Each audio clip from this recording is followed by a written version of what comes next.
everyone. Welcome to episode number 92 of the Solo Gamer Podcast. We have a special one today. So we've got a lot to talk about. But first, as always, got to welcome in our hosts, or in this case, maybe just host, other host, co-host, one host. Fingers Taylor, crossed. Yeah. welcome in, man. What's going on? Hey, thanks, man. Thanks. Doing good, dude. It's been a good week. It's been a slow week. I was just kind of telling you that we've had a slow week over here work-wise, which has been kind of nice. So me and Anna decided to kind of take advantage of our work from home, and we're actually going to go to Vegas this weekend and hang out and go to MagicCon on Saturday, which will be really fun. So I'm excited about that. Should be a good shit. time. Okay. Yeah, I love Vegas, man. I go there like 3 to 4 times a year, and it's so nice. Never been, man. It's a good time. Never been. It's I don't know. Well, I also lived there when I was a kid, very briefly. So I lived there for maybe like 2 or 3 years of my life, and Okay. my grandparents have lived there since I was born, essentially. So the nice thing about going there is that we just kind of stay with them for free, and they're traveling for the most part most of the time. They're living up their retirement. They're always traveling to a new spot, so I'm excited for them. But we get to stay in their house for free, so I love That's incredible. I mean, that's like the biggest expense of staying in Vegas for anybody is For hotels. sure. I know. We were trying to get a group of friends to go with us, but for that reason, basically, they were like, yeah, all the hotels like in and around the strip are pretty outrageous over the weekends, and then like obviously during the weekdays they're much more reasonable. But yeah, if you're looking to just stay like on the strip, it's like pretty expensive.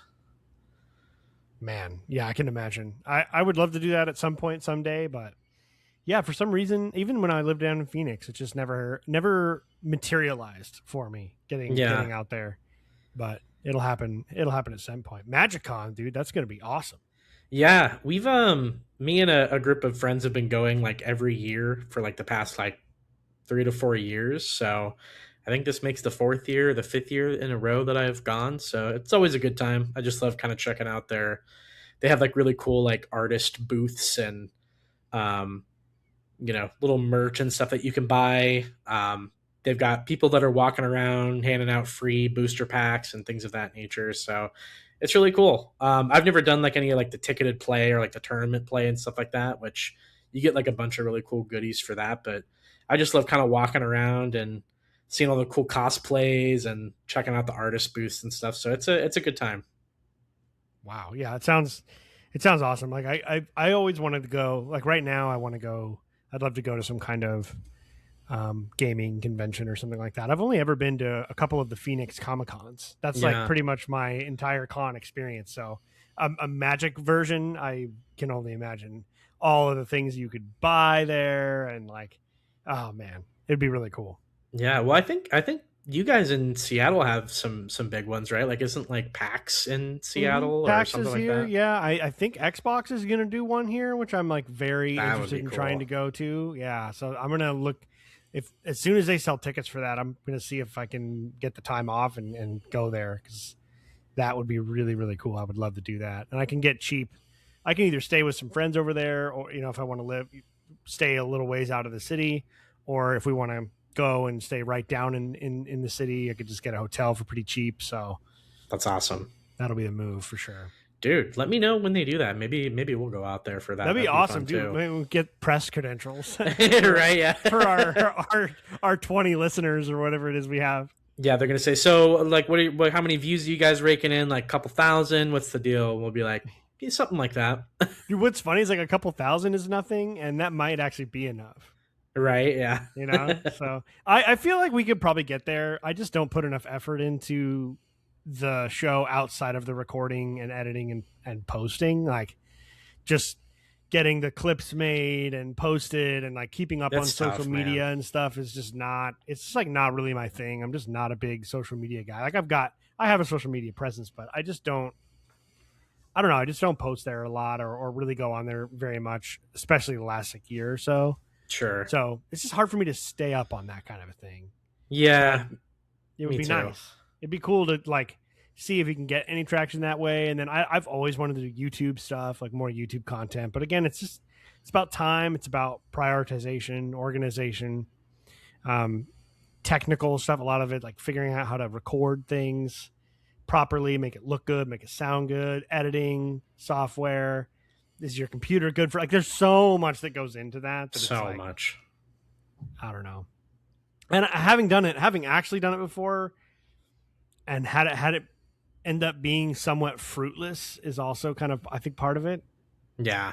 I love doing it, but it's also like, man, you pour hours into like a review, you write the review and you do all the editing and you put it out and it gets like 87 views or whatever. You're just like, man, Yeah. that's just the way Or it is. I'm not complaining. oh, for sure. Yeah, it's kind of one of those things where like I feel like you have to put yourself in a position like with like your job to basically be able to try and like really truly make something out of it with like the time you could spend doing that, So Right. like I've known a bunch of people, some of our friends actually who are streamers who were just like, I'm gonna save up like a year's worth of salary or something to be able to pay my rent and my bills and just like for that whole year just like try my best to kind of make something out of it. It's Yeah. like kind of one of those things that's like just really difficult to do, when you're already working 8 to 10 hours a day. Like it's not really feasible, right? So No, it's not. I mean, it is like, we could do it, you know what I mean? But I'm choosing to not make the sacrifice of time and effort that would be necessary for to do it, sure. even if Yeah, I at least, did. at least not at this stage, right? Like Right. someday in the near future, like it's definitely possible. But Yeah. Yeah, it'd be yeah, for cool. for I'd right love to now, do when it. there's so much to do and like so much to play too, it's kind of like a little bit more difficult. Yeah, it is. It is.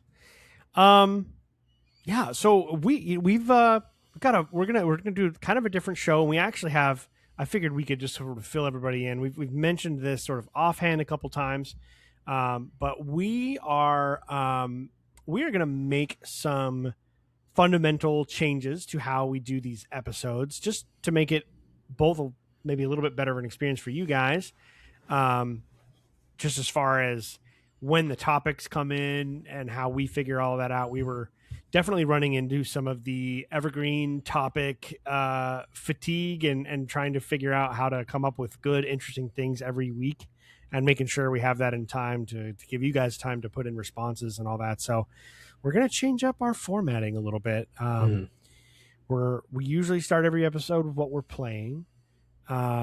So a lot of the times, one or all of us, it's just not having a good gaming week, and there's not much to say. So that person just kind of has to sit out and listen. So what we decided we're going to do is we're going to take some of our favorite parts of the show. We talk about news sometimes. We talk about what we're playing. We're going to make those whole episodes that we're kind of going to put into a rotation, along with some of those fun evergreen topics that we try and do every week. And then, of course, the experience points, and maybe some more guest stuff I think would be really cool. Yeah, Some more of the interactive things like the drafting or the tier ranking. So just kind of take all of those different ideas, and instead of trying to cram multiple things into a 2-hour show, just dedicate more time to each thing, so we don't feel like we're rushing through the first half of the show to get to the second half, and then we're rushing to finish that to keep it within a reasonable amount of time. So hmm that's going to be a change a little bit. So we won't be having as much what we're playing every single week, but we'll have a whole episode dedicated to like all the games we've been playing and what we're planning on playing and our backlogs and what's coming out, and like just kind of like just a real gameplay heavy discussion show. We'll do that. That'll still just be TSG. So we'll news. Today we're doing news because the industry's popping right now, Taylor. dude, so much stuff to talk about. It was kind of a perfect week to get this whole new kind of format kicked off with so much to talk about. I mean, kind of one of those weeks where it's like, had we done kind of a what are we playing kind of segment here at the beginning, I'd feel like we would reach another like 2.5 hour show. So there's a Right. lot. There is a lot, and it's tough. I mean, sometimes I love doing those long shows. I don't really mind it, actually. It's fun.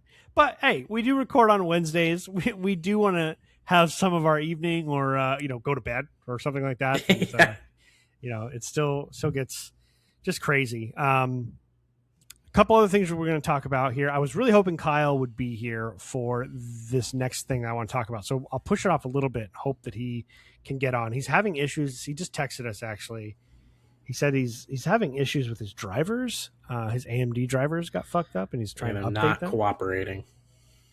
Yeah. So hopefully he can get that fixed before we jump into the topics and jump into the one thing I was really looking forward to talking to you guys about today. But yeah, before we do that, we got a couple things here. So we have some write-ins. One write-ins for our topic, so that one's gonna wait a little later. But we did get a write-in to sort of, let's just do a nod to the what we're playing section as we do, because Cream Lord of the Cream, he wrote in, and he just wanted to talk about some of the stuff he's been playing, and I thought he could be our spiritual nod to that segment. Today. Absolutely. So Cream Lord wrote in, he said, I just want to write in with a bit of what I've been playing. After Resident Evil Requiem, I went back to the beginning. I played the remake of the first game and the original version of Resident Evil 2 for the first time, and now I'm on Resident Evil 4. Let me just say, the shift going from RE1 and OG RE2 to RE4 is a wild experience. Even more so, because I played the first two games with a controller, and I'm playing Resident Evil 4 with mouse and keyboard. You weirdo. Where I am most comfortable. I'm kidding, by the way. I feel like I went from coughing baby to hydrogen bomb. I don't know if that... Does that sentence make sense to you? Like super primitive to like hyper advanced, maybe? I went from coughing baby to hydrogen bomb. All right. Maybe I just wanted to make sure... a coughing baby to building the hydrogen bomb? Oh, maybe that's it.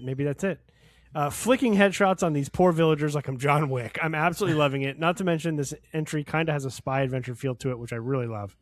That being said, Resident Evil 1, as it stands, is my favorite in the franchise. What an incredible game. It's the best the franchise has to offer when it comes to exploration and puzzles. It is a very challenging game. I told Taylor it felt like one of the hardest games I've ever played at times just because I couldn't figure out what to do. But it was so fun and rewarding making my way through it. RE4, if it holds up like it is till the end, will most likely be my second favorite in the franchise.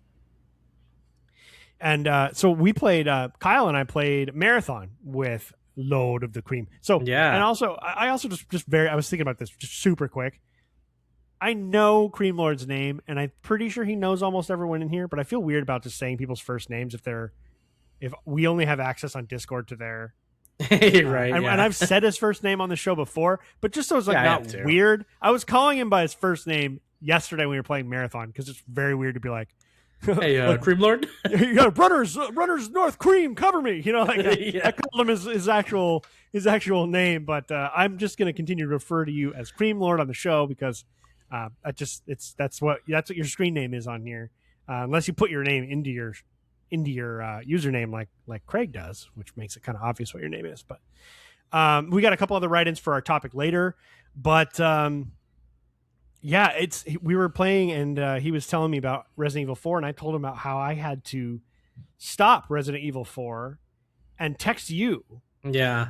Because I was in Resident Evil 2 and 3 survival horror, you only have so much ammo mode, and being like, what do I do? Am I supposed to just fight all these guys? And you're like, oh yeah, it's like an action game. It's like, oh yeah. And then it totally unlocked that game for me. Right. Yeah, it's kind of interesting. It's always been Resident Evil 4 was kind of the first time in the series where like the survival horror like kind of straddled that like action game sort of line, you know? Yeah. So it was kind of like one of those things where it was like 75% like an action game, 25% horror. And then, you know, as the series kind of goes on, you have a little bit more of a different split between those. But yeah, RE4 is like, for the most part, an action game. Yeah, a very good one. Very, very good one. So you were pretty excited when he was saying that the first game is his favorite in the series. Is that your take still as well? I don't know. I think that my favorite is probably still the RE2 remake. I think that they just took that formula and that story and kind of modernized it in a way that like almost makes it like a near perfect video game for me, you know. Hmm. And that's not to say that I dislike any of the original Resident Evil games. I think they all have their own charm and their own quirks about them.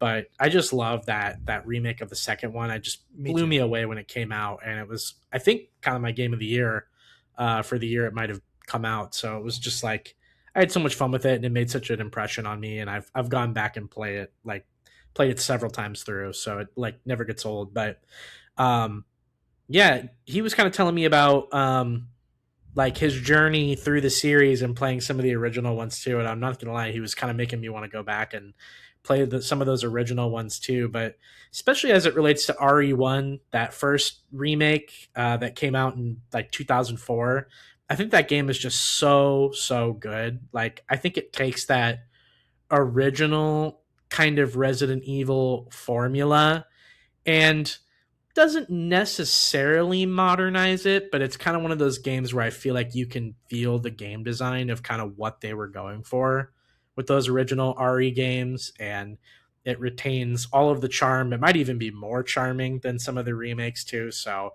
I think they just did such a good job with it, and I recommend anybody who um, is a big Resident Evil fan to go back and play it or at least give it a shot. It does have the tank Yeah. controls. It does have the, um, you know, uh, strict kind of camera angles that you're working with, but like it enhances the horror of that particular game. And I just think it's so masterfully done. I love it. I have a plan for myself with Resident Evil. So I'm on 8 right now. Going to play through that, play through 9. And then I might go and play some other horror games, catch up on some different things. But I want to go back someday soon, like not Mhm. too long after, because it's been so long since I played the other ones. Play RE1, like the remake, Yeah. and then start again 2, 3, 4, and maybe I don't know if they'll touch 5 or 6. Probably not, but maybe. I mean, they're Capcom's on such a roll. It's like maybe they'll figure out a way to remake 5 and 6 in a way that fixes them a little bit, or Yeah. makes them more beloved by the community. Who knows? I don't know how they would feel about that, if that would be disrespectful to the original creators or whatnot. But it would just be cool to kind of go like, having played every game in this series, come back and play the first one as like a Yeah. welcome back. I think that'd be a lot of fun. So I'm definitely going to play through the first one someday for sure. Oh yeah, it's awesome. It's one of those series that's like has just reinvented itself so well for Yeah. like contemporary game design that it's kind of one of those things where it's like I'm so excited to see what they do next. Like we don't really know. Like it's like is 10 what's next? Are they remaking 1 again? Are they going to do Code Veronica? Like we just don't know. So I think that's kind of what makes it exciting too, and it's such a well selling franchise and has resurrected itself so well that it's like, there's so many options on the table at this point. If they remade one like they did two, I'm gonna lose my shit over that. Oh yeah. Yeah, now I'm like thinking though, it's like I almost wonder if like kind of in the same way they did 9, like can you switch between first and third person? I almost Yeah. think it would be kind of cool to just do a first person only remake of the first one. Yeah. Like that would be kind of cool. Like I don't know, there's just so many things they can do with it. Yeah, It's kind of exciting. there really is. I mean, I feel like with an already established character like Jill, you'd probably want it in third. More than likely, yeah, I mean, you could put it in first, but I feel like she'll have more dialogue than a guy like Ethan does, who's like kind of this nondescript, like broy white husband guy. yeah, You don't really know anything about him. At least I don't yet. I only know what I know from 7. I barely played 8, so it's like there's not that much background information on him. yeah. And so I just feel like I don't know, if you could switch, that'd be cool. That'd be cool if you could switch back and forth like in 9. Yeah, I think it would be cool. It's one of those things where it's like there's definitely like a level or an area in Resident Evil 9 that kind of reminds me a lot of the first game. And I think that, playing through that section in first person with Grace and like the new one is I don't know, gave me a lot of like flashbacks to Resident Evil 1. So it was like, man, I would really like to see kind of Spencer Mansion in first person. I think it'd be done really, really well. So yeah, it's exciting. The future of that franchise is just like can't wait to see what they do next. Me too, man. Great write-in. Um, always love Resident Evil. I've got some other my plan this year. After I finish, if I can finish 8 and 9 in a reasonable amount of time, I'm hoping to finish 8 within the month of May, if possible. Hmm. I don't know how long 8 is compared to 7. Are they similar, or is 8 a lot longer? Um, I haven't looked at like how long to beat or anything for I it. think 8 is shorter. I want Oh, to say. really? Oh, Yeah, wow. I Okay. don't know for sure. It's been probably since 7 came out that I actually played it. Okay. So, it's been a while, but I want to say just based off my gut feeling that 8 is shorter. Okay. You did like kind of an experience point for 8 with Mason, right?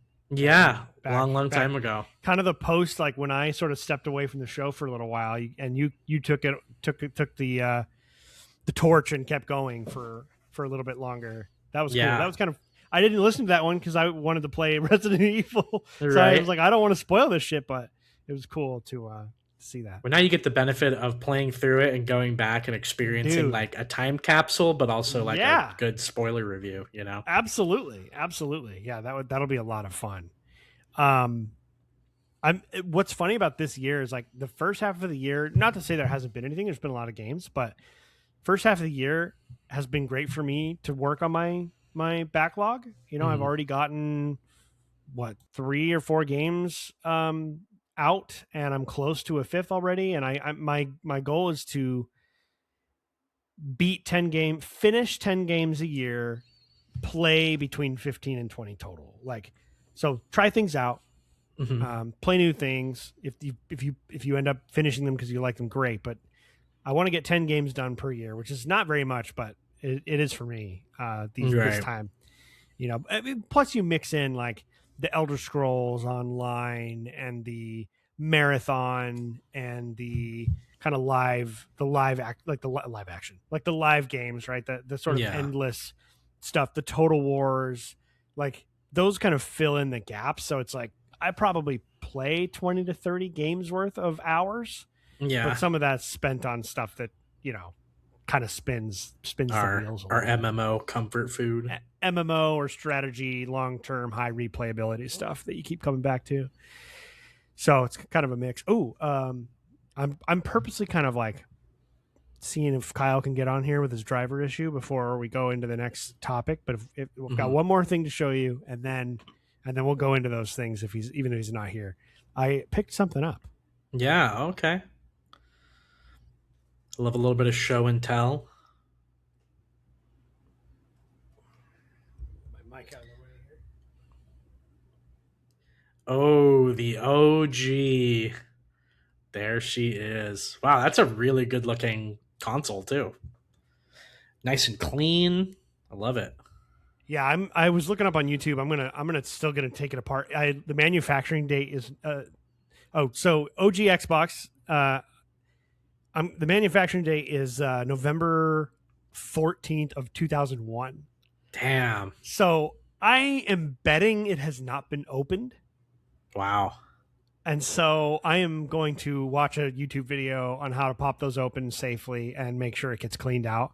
I bought a HDMI cable adapter for it so I can plug it into my TV. Nice. Um, I just so I would love to do another. I think we've talked about this before on an episode like many years ago.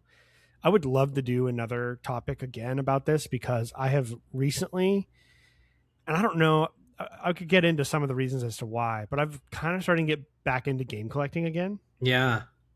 Um, and with the way prices are going for everything, I felt like that's one of the last consoles that I would collect for that I don't own because my original one died many years ago. Yeah.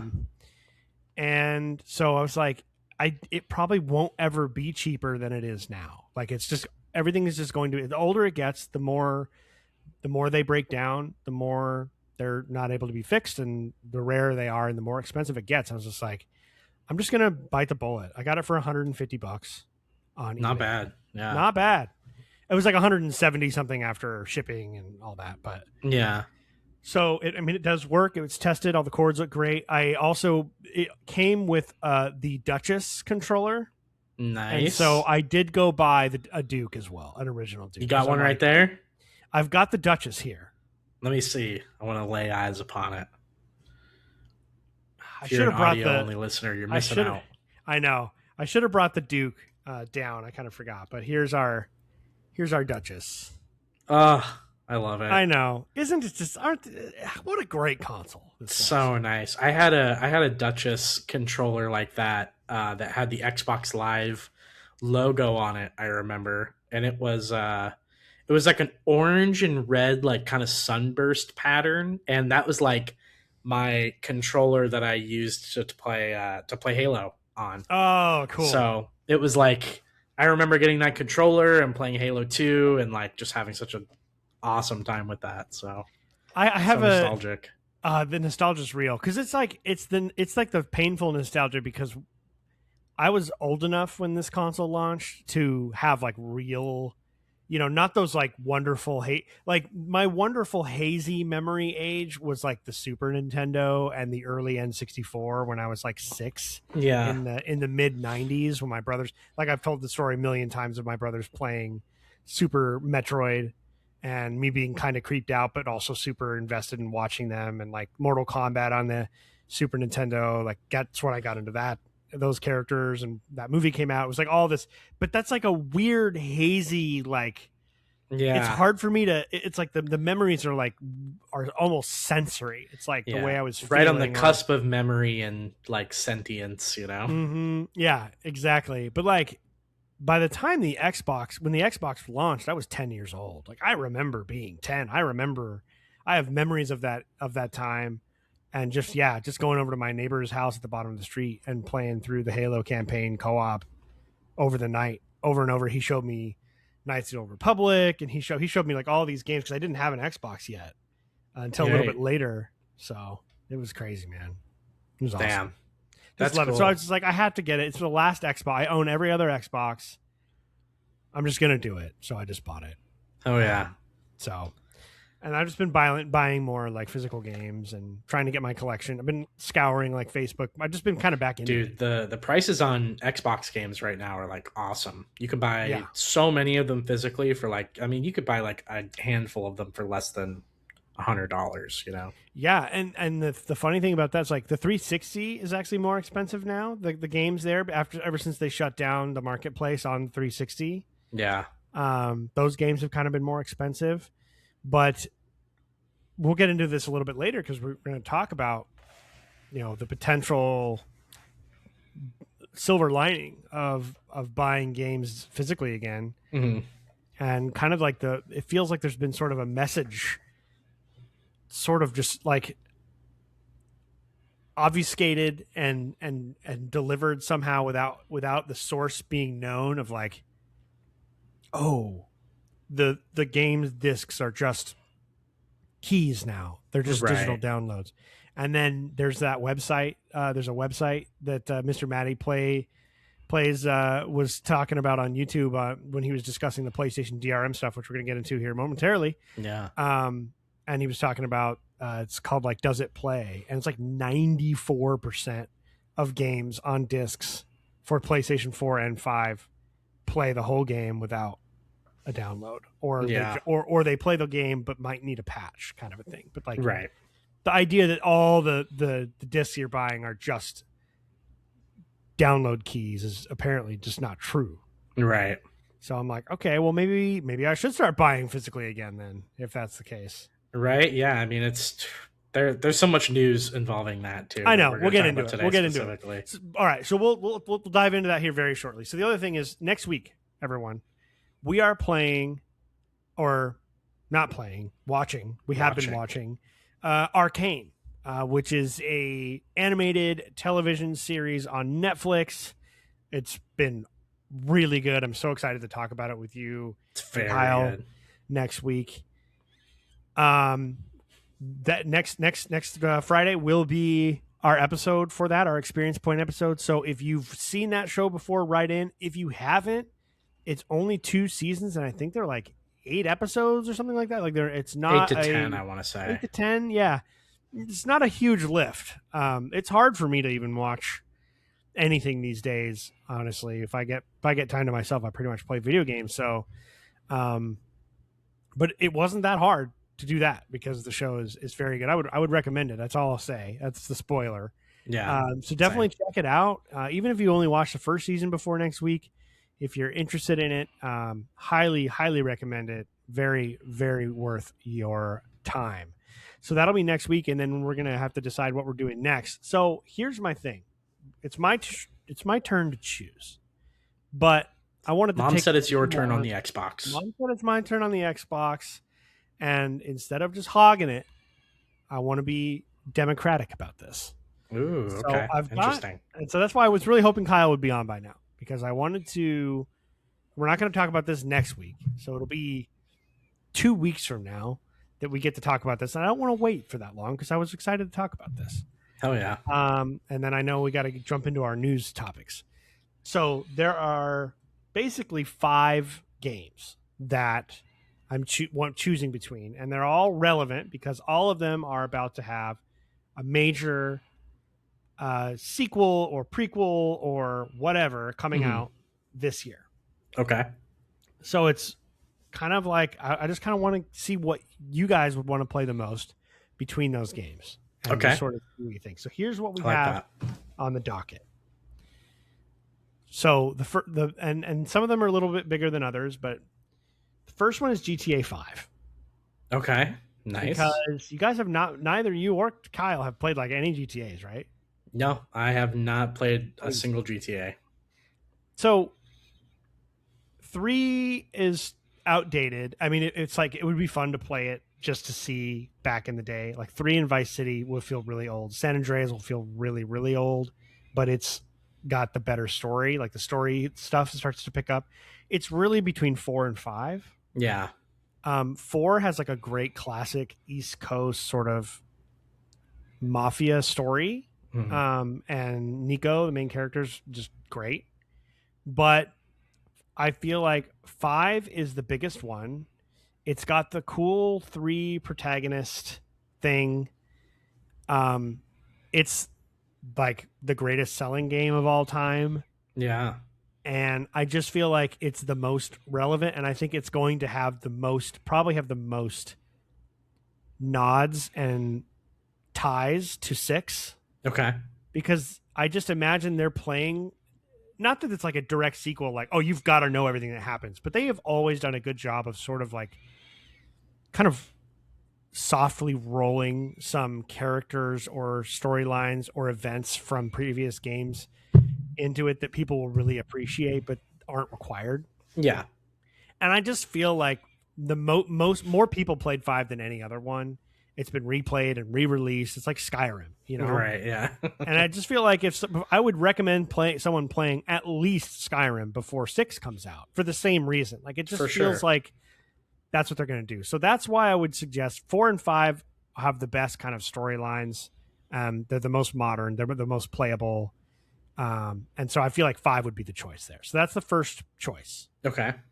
Definitely worth playing. Would be a great thing to play right before the next one comes out. Okay, the next one would be take a little more from you specifically, I think, because I was going to bring up Control. Okay. And that the thing is, you'd probably want to play Alan Wake first, even though you don't have to. Yeah. They take place in the same universe.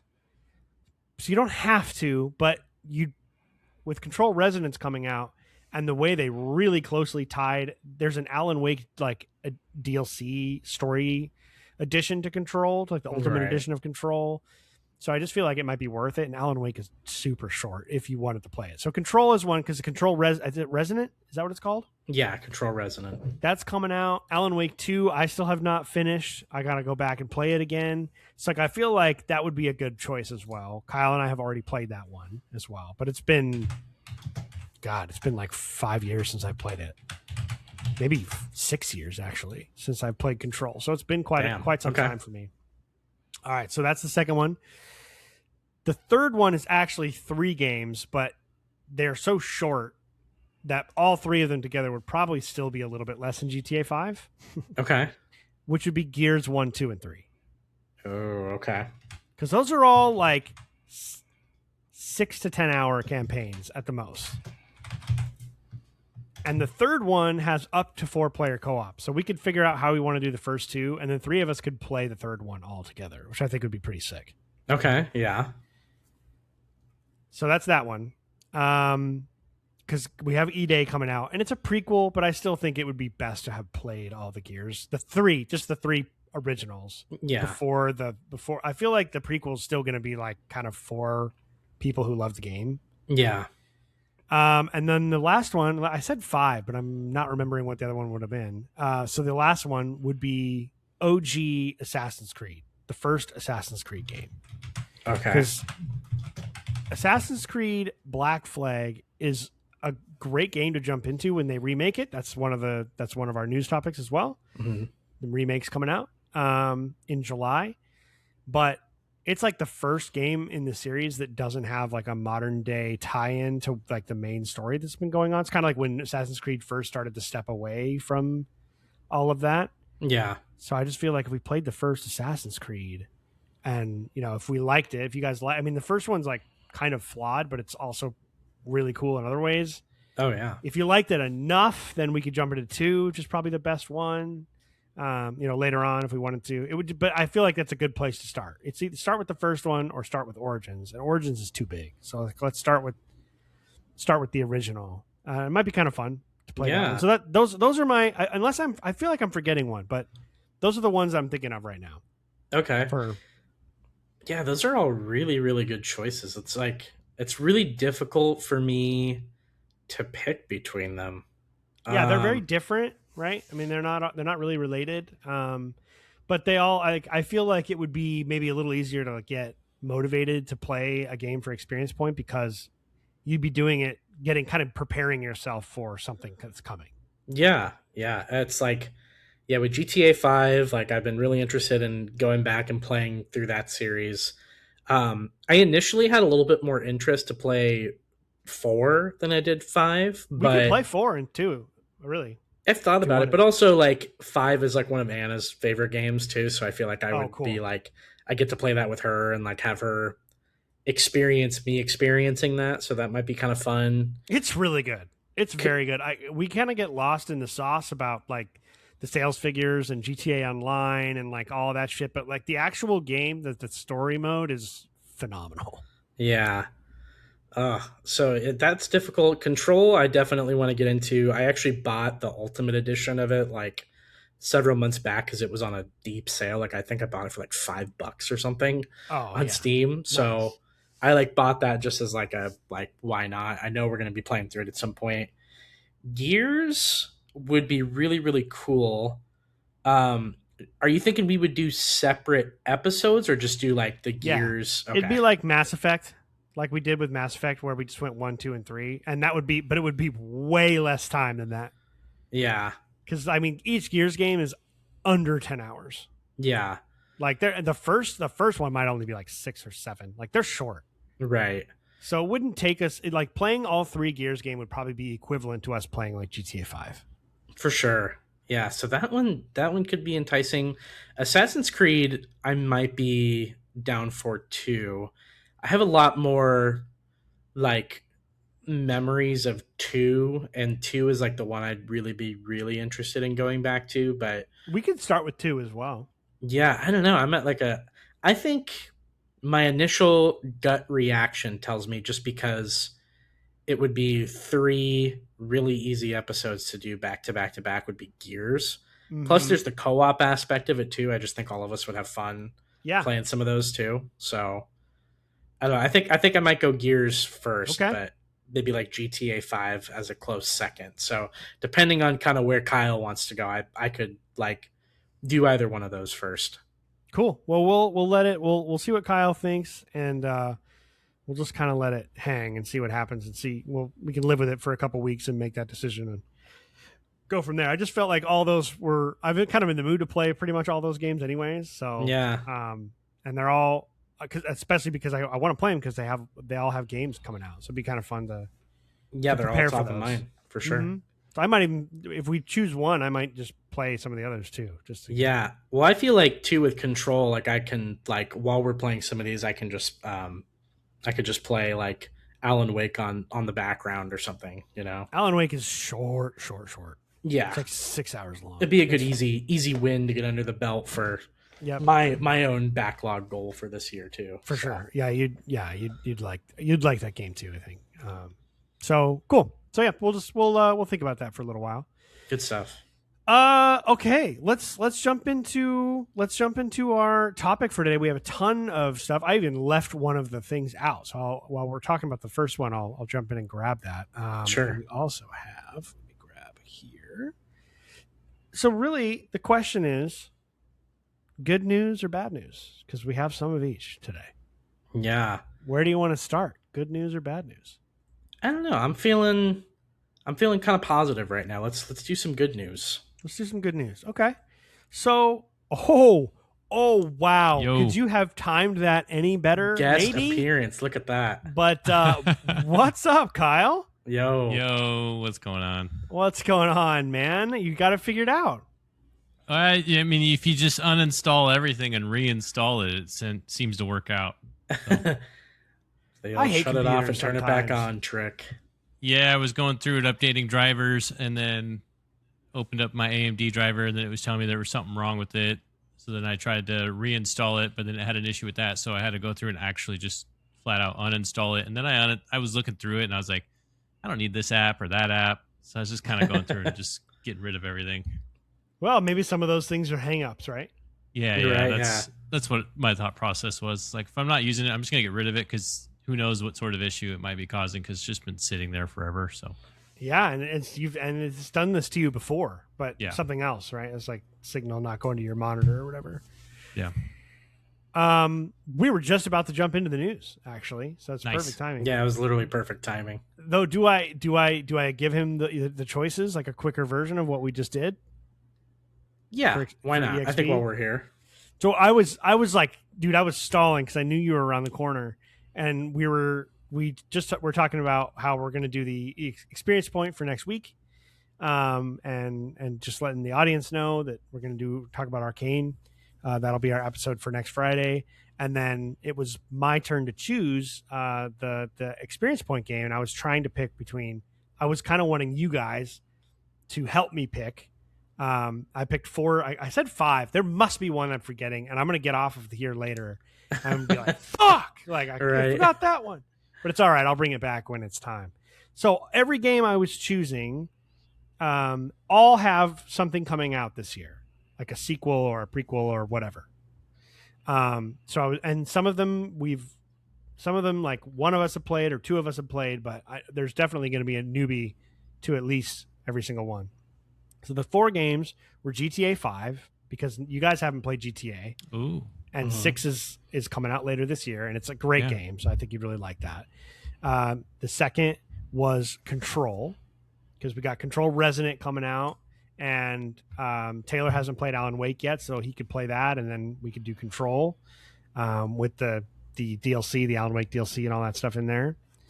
The third one was 3 games, but they're way shorter than anything else. So altogether, they probably equal the same as like GTA 5, which would be Gears 1, 2, and 3 before E-Day comes out later this year. Oh. We just blast through those. Those are like 5 to 10 hours each. Like I think they're like 6 quick. to 10 hours each. So pretty quick. So we could do one episode each, like we did for Mass Effect, or we could do a single episode for all 3. Either way, and they're all cooperative. So the first 2 games, I don't know if you guys would want to play them together or one of you play with me or whatever. And then the third one is 4-player up to 4 players. So the 3 of us could play the third one together, which I think would be really cool. That'd be really cool, yeah. And the 4th one was the original Assassin's Creed because Black Flag's coming out, and I feel like I don't think either of you guys have played the actual first game. And we were bandying about maybe skipping 1 and going to 2, but 1 is like kind of underrated, and the Crusades are really cool, and it's got like a Kingdom of Heaven kind of vibe to it. I think that's one of the few I've actually played. Okay, cool. So we could just I have played it before, but I have like very scant memories of it. Yeah, I mean, I haven't played it. I replayed it a lot when I was younger because I didn't have a job yet, and you kind of had to play the same like 5 games over and over. but I played it a lot. But the last time I played it was probably like 2009 or something like that. It's been a really long time since I played it. Same. And I just like, maybe we like it, and then if you Taylor, if you liked it and you wanted to keep trying, go through 2, or we could just start with 2, because it is like the best game and it's a pretty good starting point. But the first game kind of introduces like the modern storyline and stuff. Because Black Flag's like the first game to sort of let go of whatever's happening in the modern story. Like, there is a modern thing, but it's stupid. It's like, right, they were trying to basically phase out the modern storyline with Black Flag, but all the ones before that have like a cohesive kind of cool sci-fi story that connects to the main historical story. But yeah, so that's it. I think there must have been another one that I'm not remembering right now, but those Definitely were the ones. Witcher 3, right? Yeah, right. Some huge ass game. That's those big games are the ones that we're all gonna have to like agree on in advance. Like, hey, it's gonna have to be pretty special too. Yeah. Yeah. So, next year for that one for sure. I think that would be pretty cool to do a Witcher 3 before 4 comes out. Mm-hmm. Honestly, cool. I'd love to do 2 as well. Yeah, 2 would be cool. 2 is really good. I played through 2 most recently out of both of them. So perfect. Okay. So what do you have any initial thoughts on those 4? Like what you might want to do? Because we can all decide together. I don't care really. They all sound fun to me. Yeah, I mean, if you're gonna ask me what do I want to play, it's definitely Control is the one I would want to play by far. But I don't know if that's necessarily what. Yeah, I don't know if it's necessarily what we should do. Boy, that's a tough one. I know. How would you rank them? If you had to rank like ranked choice voting, how would you do it? Well, I'm gonna pull what I want to do aside. I would probably say GTA, just because of the sheer significance of GTA 6 would be number 1. Yeah. And I think we have our answer then. Yeah, I mean, because Control would probably actually be second, because it's not only what I want to play, but I also think it's a more, I guess, I don't know. I don't want to say a more important game, I guess is just the best way I could say that, in my opinion, of what's coming out and what's to come. Probably going to be the second biggest, I would imagine, out of the 4 choices, in my opinion. So yeah, I don't know. I think GTA is something that we would have to do. Yeah. Yeah, and to your point about the significance too, it's like GTA 6 is going to be huge, but it's not like GTA 5 is also like the number 1 selling game of all time too. Yeah. And it is good. Like, it's very, very good. I think it's kind of gotten lost in all the online stuff, and just like everything. Every time someone talks about GTA 5, no one's actually talking about GTA 5, like the original game. And my problem is not getting sidetracked, because man, I'll do a lot of side quests, so I need to, that's definitely one of those games where you just have to go linear. We don't have to. We don't have like a huge. Think about how long it's taken us to just get Arcane ready to go. Like, when did we do? For sure.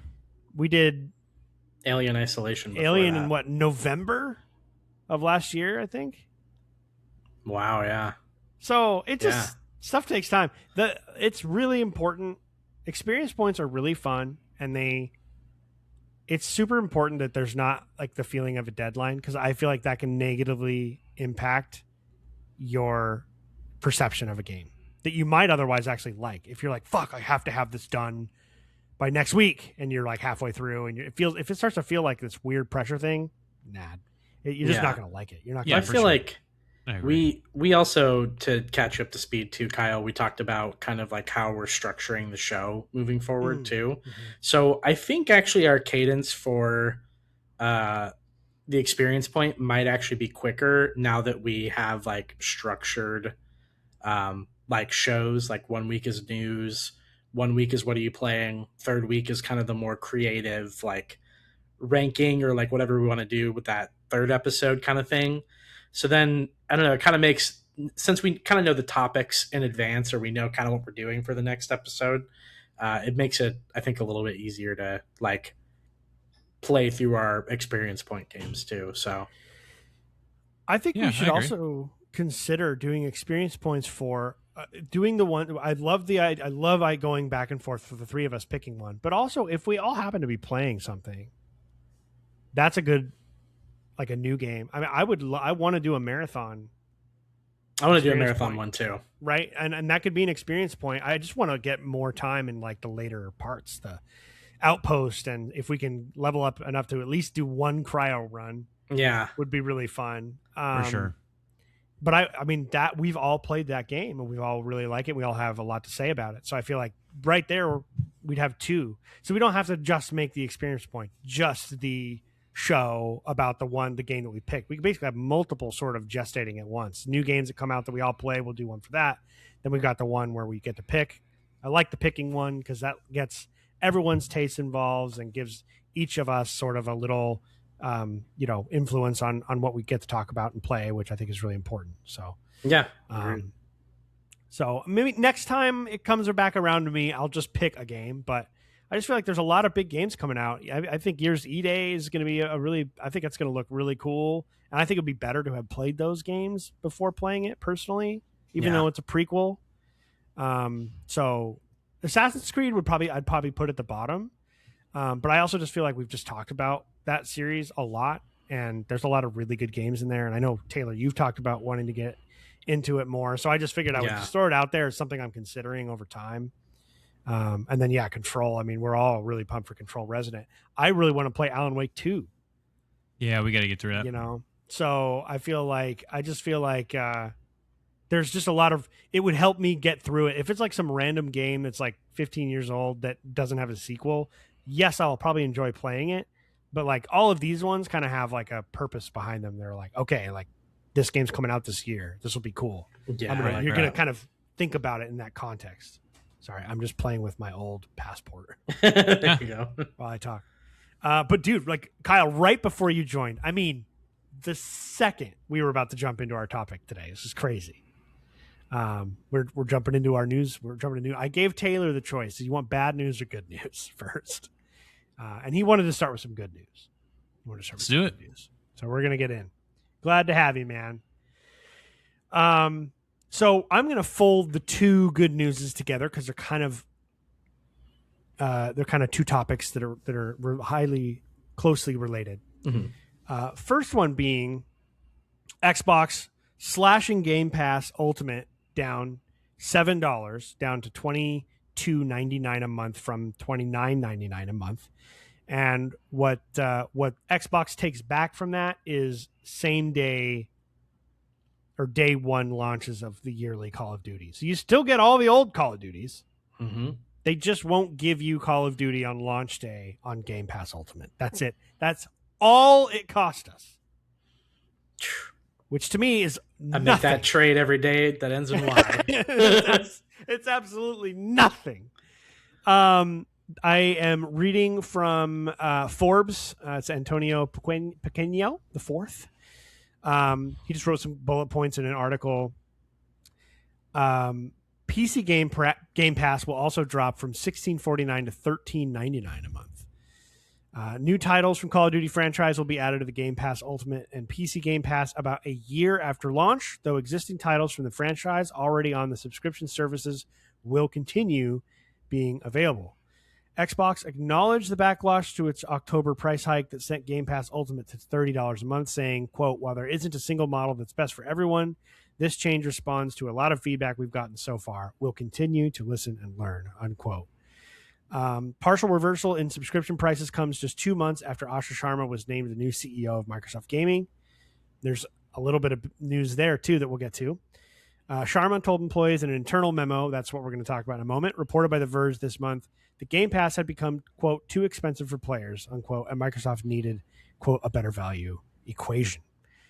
So let's just talk about that first, and then I'm going to get into the memo and kind of Asha's words to both employees of Xbox and to all of the people who play on the platform. Taylor, what do you think, man? How do you feel about this? Yeah, this is great news. What a super easy W for Asha Sharma to do as, new Xbox CEO kind of coming in and making some changes. So this was kind of like the first big piece of news where I was like, I'm have some hope. My hope meter is very, very low for Xbox, but I feel like I got a little bit of a refill with this announcement.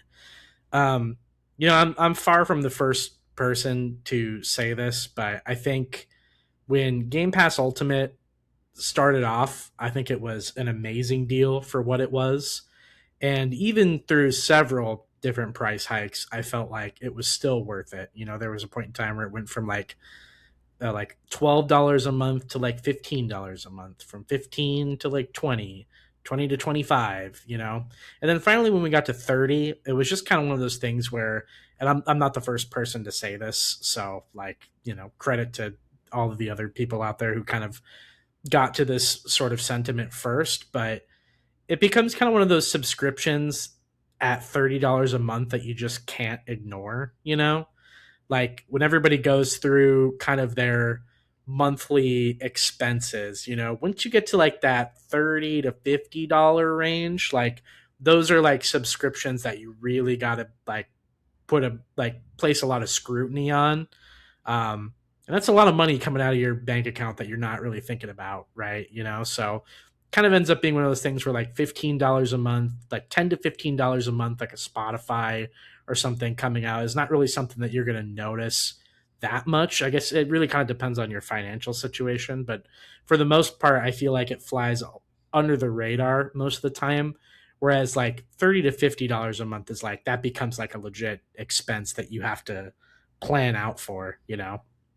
So I think it was the right move, lowering the price, especially if they want to get new users onto the platform. I feel like at this point, Xbox Game Pass has kind of stagnated a little bit. I think even at the point where it was like pretty affordable, their new users had kind of plateaued. But I think at this price point, it's perfect enough. And like I said, I mean, I would trade the new Call of Duty, you know, for a five less dollars a month, every day that ends in Y. So especially with the last Call of Duty, I think was like one of the worst received ones maybe yeah, it was ever. a bad Call of Duty as well. Yeah, which Yeah. just made it even worse. Everybody still bought it. Yep. Yeah. Yep. So I'm not losing any sleep over it. I know probably most of us aren't. So I thought it was a great move.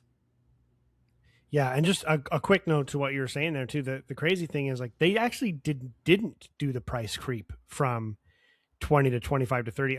A big reason why this really hurt is because they went from 10 to 12 to 15 to 20, and I think everyone was like, I'm still getting, as long as you play 2 games on Game Pass, you are ahead of the curve there. Oh yeah. But they went from 19.99 to 29.99.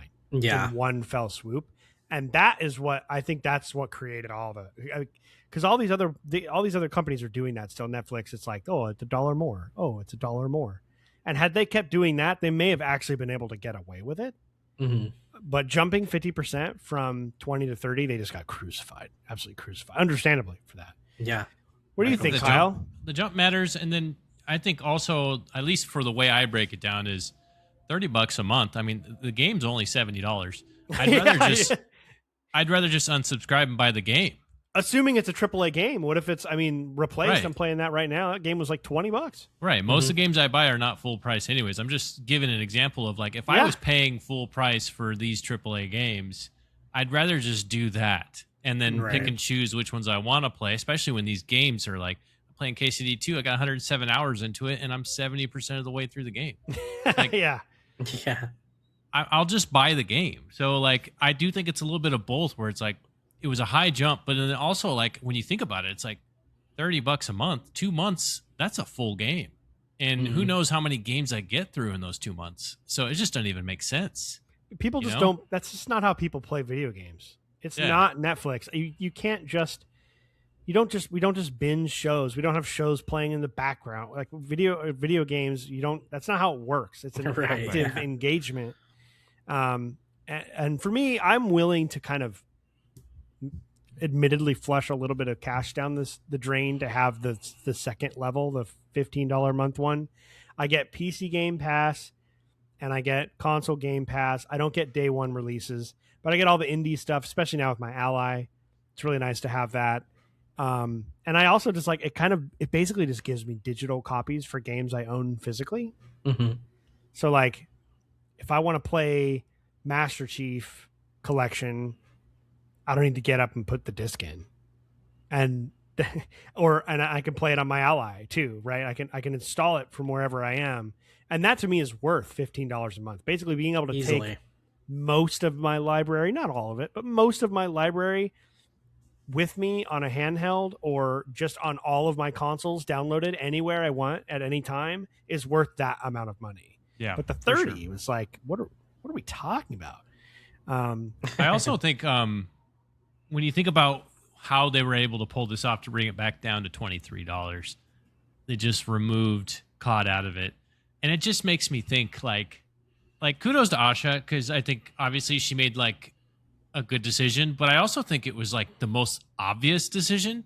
Mm-hmm. When you think about like all you had to do was remove COD and you're reducing the price down to $23 a month. Like who was the idiot that decided to just put COD in here in the first place?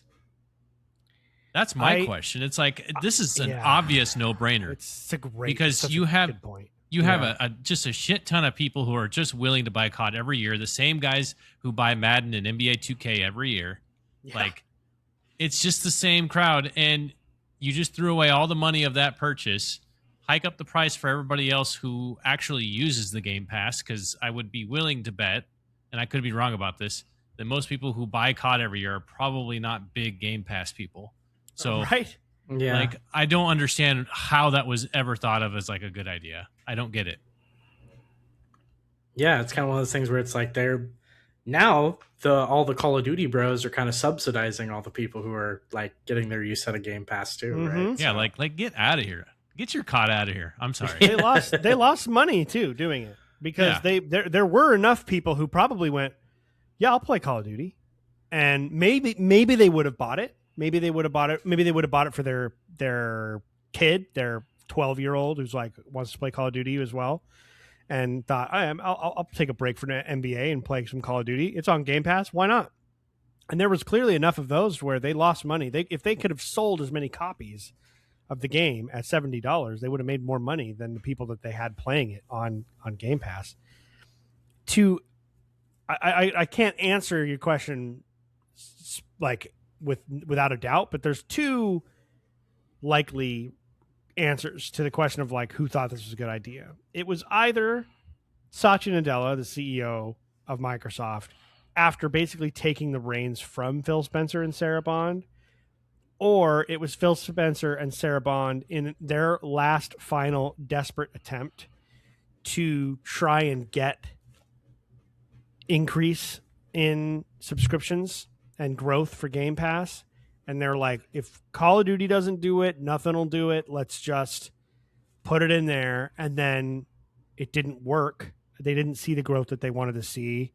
And I think Phil and Sarah kind of had their they kind of had their leadership and their authority removed. And it was like the CFO, Amy Hood or whatever, who said that Xbox had to have like a 30% margin increase or some bullshit, like, which is impossible, ignorant request or demand of the Xbox brand.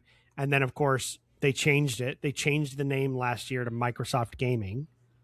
It was still, Xbox was still a brand, but it was no longer like the gaming brand of Microsoft. It was now called Microsoft Gaming. That was all Satya Nadella just not understanding what's going on. And I guess the one thing you can say for Satya is like, hey,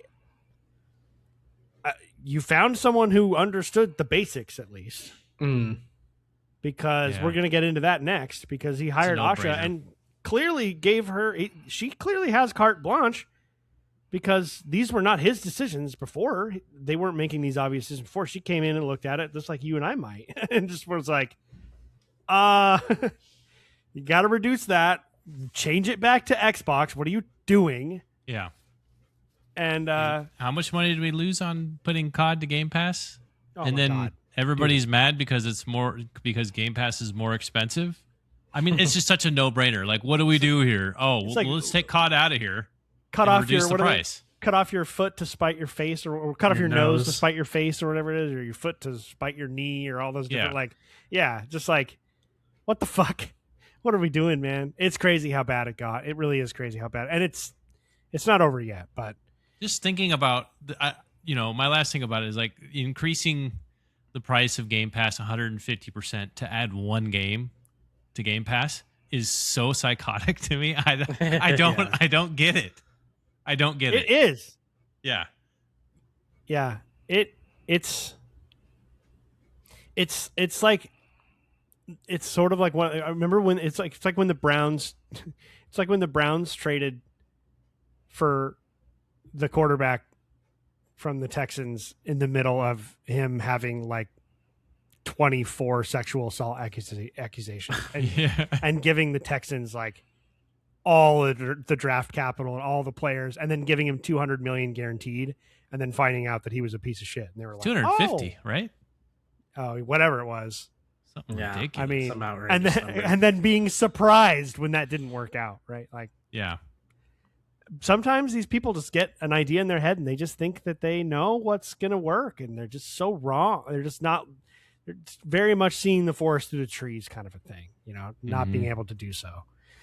So the connective tissue to the news topic of this being dropped, of the prices being dropped, is that alongside that, Asha Sharma wrote, she actually presented it to the team, but she wrote a memo that went to the Xbox team, but knowing it was going to be leaked. I mean, it's available on the Xbox Wire. It's available here. So it's available here now. And I'm not going to read the whole thing, but I did want to read some of it because it's just kind of insane. She is not a gamer at all. Her background is really about getting people to use services. That's what she's done. She's like helped Instacart become like the number one grocery delivery app in the world, and she figured out what people wanted to see in an app, like what would get someone to use that app. And that's like what all the stuff before she came. Oh, she's AI. I mean, she was working in an AI department, but her specialization is in like acquisition, like user acquisition. That's what she's good at. And I'll give it to her, man. I mean, things are not nearly close to being fixed, but she's just diagnosing the diseases right now. Feels like she's just sort of being like, okay, you have this disease. So I just wanted to read a few things. The beginning is just sort of like about the spirit of Xbox as a company and how they were, renegades and all this stuff, and the kind of corporate speak. But here's where it gets pretty good. So she says, "We have work to do. Players are frustrated. New feature drops on console have been less frequent. Our presence on PC isn't strong enough. Pricing is getting harder for people to keep up with. And core experiences like search, discovery, social, and personalization still feel too fragmented. Developers and publishers are asking for more, too. Better tools, better insights, and a platform that helps them grow faster. At the same time, a new generation of players is coming online with different expectations. Their time is split across games, media, and everything else competing for attention. They expect more content in familiar places, want to shape the worlds they play in, and want to create and socialize together, not just play together. These changes are happening as the industry reshapes around us. Console remains large and stable. Windows now represents more players and more hours and is increasingly where competition is most intense. Players have access to more games than ever, even as the cost and time to build blockbuster titles continues to rise, putting pressure on what gets made and how risk is taken. Some of the biggest recent hits are coming from small teams or even single creators, and places like Roblox are producing experiences that rival major franchises in scale. More players are also choosing subscriptions and services as their primary way to play, with expectations set around instant access, ongoing value, and libraries that evolve continuously. The industry is becoming global and competitive. More than half of the market's revenue, players, and growth are happening outside of our core markets. But the rest of the world is not just a large market. Developers that are increasingly competing with the most established Western studios, combining scale, speed, and the willingness to reinvent genres many once considered mature. The model that got us here won't be the one that takes us forward." And she goes on to say some more things, but it's like we haven't even done anything yet. And it's just like, it's just nice to hear someone there just saying what we've all been saying this entire time. Right. Yeah. What's your take on just that little snippet? There's a little more we can go through, but Taylor, what do you think about that messaging? Yeah, I mean she's absolutely right, and I think that it's kind of nice to hear somebody at the level that she's at be so candid about the shortcomings of Xbox and kind of uh, diagnosing or laying to bear all of the issues that all of the hardcore fans like us have kind of had qualms with over the last like several years or so. So it's just nice to be able to hear some of those criticisms, even more so than like the empty kind of platitudes you'd normally get of somebody being like, we hear you, we see you, yada yada yada. Instead of like saying those things, being like, no, here's like what we're doing wrong. Things are too expensive. Games are harder to access. We're not focusing our time and attention in the right places. So, yeah, I feel like these are all really really good things to hear from somebody from leadership. And I mean she's just done an excellent job so far in terms of like trying to turn the ship around. We're only just now kind of like turning the dial to kind of steer it in a new direction, but if this is kind of where we're starting, I'm very happy with where it's at. So Yeah, definitely. What do you think, Kyle? Yeah. It is nice to hear all the things that she is saying. It's good to know that that she's aware of what is the problem and like what people are saying is the problem. The customer fan base. Um, I always have. I guess I'm a bit more pessimistic, and You should be. and not even just with Xbox, but just corporations in general. It's like, yeah, okay, Yes. but what are you going to do? It's That's all what just I want to words, see. right? Yeah, so appreciate it, but let's see something happen. To her credit, again, she made one of the most obvious decisions to start out and showed that she's willing to make those sort of changes. I really liked specifically them talking about how their perspective on what is success in Xbox is changing, from overall like sales and money and more about engagement in general and, overall players and usage. Mhm. I like those things being said because that's a completely different perspective, right? We're talking about what Yes. is the player Mhm. experience? Are they enjoying what they're doing? Because if they are, then we're getting more engagement, we're getting more players, and when you have that perspective, that's completely different. That's a totally different approach, and that's exactly what we want to happen. But again, I want to see it happen.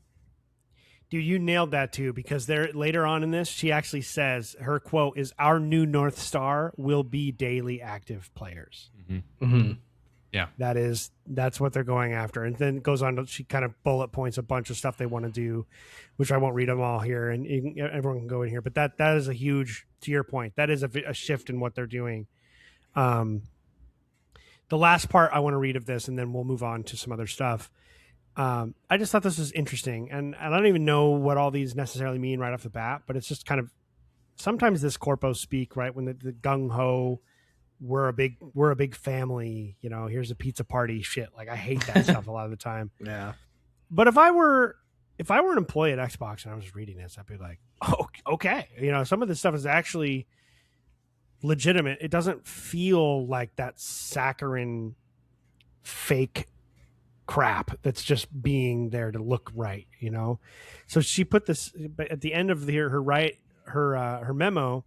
She puts at our best, we Xbox are, and there's 10 things.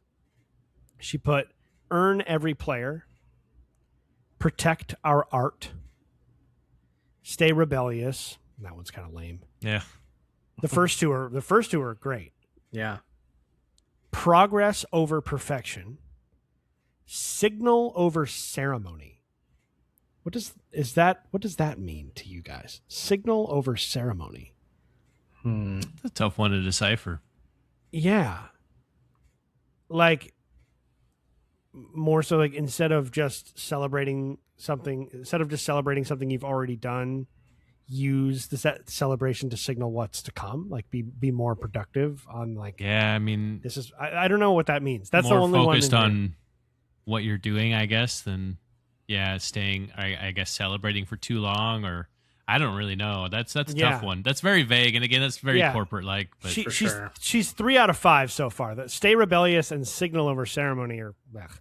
But earn every player, protect our art, progress over perfection. Those are all legit.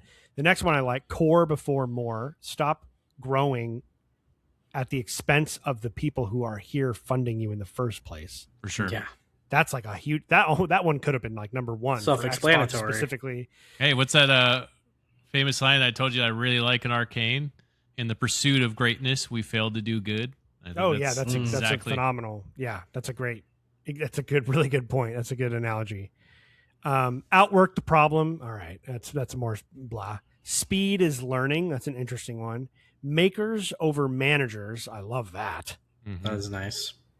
And clarity is kindness. That one feels like we have basically just lied to people. We've been lying to our audience and saying left is right for like 5 years now, and everyone's really fucking sick of it. So be kind to the people who are your customers and just tell them what the fuck is going on. Right. Yeah, we could do without about like 3 or 4 of them, but to be fair, if you're gonna go like for 6 or 7, you might as well go and make 10. So make 10. Yeah, exactly. Put some fillers in there. I'll give her some slack on that. The ones that are like clearly addressing Xbox's specific issues, which is all the good ones that we pointed out. Like these are all the things they have not done. Like that's all I really care about.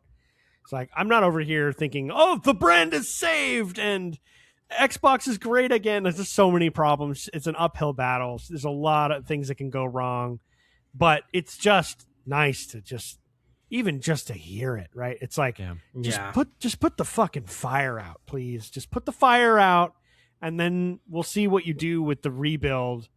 But like, it's just nice to have the house not on fire anymore. That's my standard at this point for Xbox. Right. For me, it's like I just don't. I guess I could be wrong, and maybe you guys view this differently, but I just didn't think that Xbox was in that bad of a place before. And then they made these changes, and it's like, what are we doing, guys? Like, the only thing that I truly thought was lacking is, and we've talked about this, is the exclusive games need to get better. They need some Game of the Years. Yeah, and they were like right there. Yeah, they need to get back on that horse and figure that out. But everything else, like, don't touch it. Like, you guys were killing Game Pass for a long time, and that's what brought people around. Ideally, I would love a perfect world where Game Pass is affordable and allows me to play a lot of games that I wouldn't play before, like a lot of indie games and stuff like that. That's what I love about it. So I can play all those small games and just kind of have the ability to just browse and pick up games and put them down whenever I wanted. I do like having the ability to do that, but then also just, give me some banger AAA games that are Xbox exclusives, and I'll pay $70, $80, whatever the case may be. And I'll buy those on top of playing Game Pass because Game Pass will be affordable. Like that's the vision, in my opinion. Mm-hmm. Mm-hmm. I know. I agree. Be a platform, right? That's kind of where they've backed themselves into that corner. But I think they can do that. I think they can make enough of a case for it. And we'll see. We'll see what they do with the whole exclusive thing. There's rumors about that too. They're actively discuss. Well, it's not a rumor. They definitely are actually actively discussing, but it doesn't mean anything. They haven't made any decisions yet. It hasn't been put into practice yet. Right. I really think they should not put Halo on PlayStation. I think that would be kind of the place to start, and I think they should not put Gears E-Day on PlayStation either. Yeah, it's too late for both of them, I think, right? They're definitely coming. Well, I mean, it's not too late. They could change whatever they want. I mean, they had Sony had Ghost of Yotei set ready to go to Steam, and then they pulled the plug on that. So, yeah, I don't know. I mean, I guess we'll see. I don't see them like having all this fanfare though about bringing Gears to PlayStation and like pulling out. Yeah, for a second. I don't think so either. I just feel like that. I mean, it's already on PlayStation, isn't the? The first one, but that would be fine. I mean, I think like if anything, it's like you release the first game, and if people really like it, come over here and get the rest. Like I love the idea of Forza. Put Forza everywhere. That's fine. Like when Elder Scrolls comes out, like that shouldn't be an exclusive. Put that out everywhere. You're gonna make more money that way, anyways. I mean, it's not all just about the money, obviously. Yeah. It just feels weird to put your like core, like heart and soul identity games. No, I mean I'm right there with you. I'm definitely I'm definitely advocating for more exclusives and to make a comeback, but I just think at this point you can't put the toothpaste back in the tube. You know? Yeah, Yeah, I mean, for sure. they can do whatever they want. I would almost say let's start fresh. Let's get some new games and establish some new IPs. In my opinion, Yeah, that'd be nice. do something with that. Or hey, in a dream world, get behind the what is it, the New Republic, Star Wars game, or Yeah. Yeah. What's that one? Yeah, the one that we got the teaser for. yeah, Is that what you mean? Yeah. yeah. I can't remember what that Get was in the called. game and take that over. Drop a Right. badass like Old Republic game, dude. I'm all in. I kind of forgot about it, and I'm kind of glad I forgot about it. Actually, Yeah. it's like so far away that it's like you It might is. as well just forget about it. Yeah, it's what's like a glint in your father's eye or whatever it is. Yeah, basically. But something new, because I do think it's kind of hard to like turn it back around. But again, at the same time though, Halo to me is still Xbox, so I think that I'd be okay with them pulling that offer off the table. And same with Gears of War, I think that's also okay. The thing about Bethesda games is like Bethesda hasn't always been Microsoft, so that is a bit of a confusing Yeah, it message just to like doesn't. pull that afterwards, because Bethesda is Yeah. kind of its own thing, in my opinion, even though they're technically Microsoft. Right, and we're seeing that now. Every time we go to play Marathon on our Xbox, Kyle, it comes up with PlayStation Studios. Yeah, I mean, there's precedent for that, and I think that makes more sense for some of those games. I mean, there's no reason to.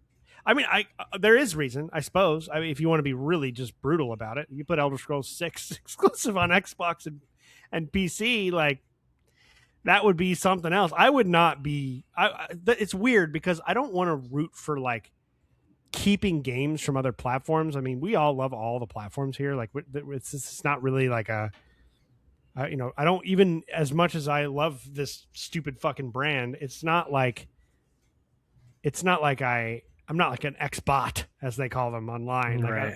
you know what I mean? Like, I'm not a bro for it. Like, I would see it as a negative to make Elder Scrolls exclusive, but I just feel like the core stuff shouldn't go. And then to your point, Kyle, if you can build some new IP and continue to create new core things that are great, I think that's all it comes down to. Is like, for games coming out and it's like 999 10 10 999 game of the year winner only on Xbox. Like, I think that's all you need, and it would really change things pretty quickly.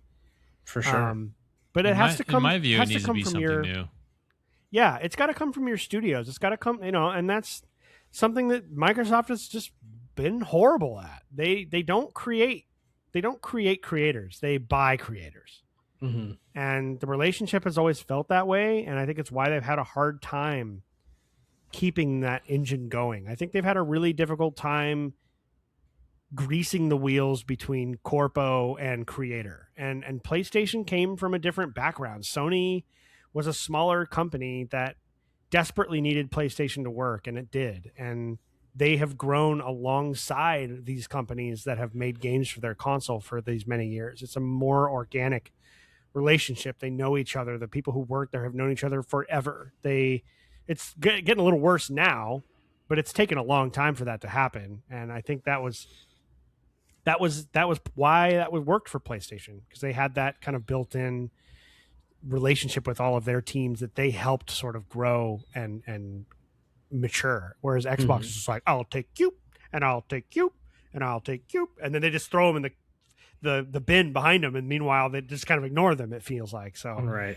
it's just a different thing. So if they can figure that out, maybe Asha's the person to help. Maybe Asha will be Xbox's Shohei, we'll see. One can hope. Only time will tell.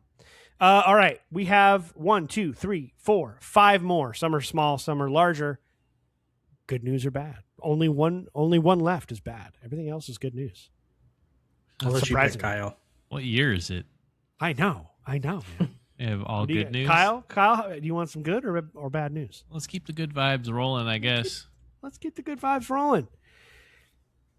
Courtesy of PC Gamer, Andy Chalk, or Chalk, depending on how he wants to pronounce his name, has written an article called "Stop Killing Games Delivers Absolutely Incredible Hearing in European Parliament. There was no member that wasn't responding positively. Games that were developed 20 years ago still function. Andruska said, games that were developed 3 years ago, as it was mentioned before, don't. It's a design decision. It's a business decision. So that's got a quick quote from the gentleman here that's kind of spearheading this movement to get some legal legislation involved in these video game companies that create games that function online and then they don't go the way they want them to, and they just trash the whole thing and take it all down, despite it being a product that someone paid for. There's been back and forth. I've heard decent arguments kind of on both sides of it, but it went from kind of like a movement, an online movement, to a legitimate presentation to a government entity in the European Union who are much more likely to listen to something like this. I feel like this would just get shot down in the U.S. We're all just so, You get laughed out of the room. all of our politicians are just bought and paid for. But in Europe is a little bit different. They do have, sometimes it's great. There's been a couple times where it's not. Mostly it's for the better. They are much more ready and willing to try and break up corporate monopolies or protect consumers in the European Union than they are in the United States. And his first presentation of this went really well. I'll quote from the article again. At the end of the hearing, MEP, which stands for Member of European Parliament, Anna Cavazzini, chair of the Committees on the Internal Market and Consumer Protection, thanked and congratulated the speakers for, quote, for the great work you have done, and said she'd heard a lot of support from basically all the political groups for your initiative. Another MEP, Ilhan Kuyuchuk, shared similar sentiments, reiterating the broad support from the relevant committees. The mood during a post-hearing press conference on Twitch was clearly upbeat. Absolutely incredible, Katzner responded when asked by Scott how he thought it went. I think that everyone that watched it might have noticed that there was not a single MEP that wasn't responding positively. Even the commission was pretty positive, I would say. They feel like the purpose of the hearing was definitely a mission achieved and the start of some big things to come. So let's get your takes on this. Taylor, you brought this one to the table. Why don't you take us through how you feel about this and what you think this means? Yeah, I think it's extremely exciting news, especially in the realm of preservation.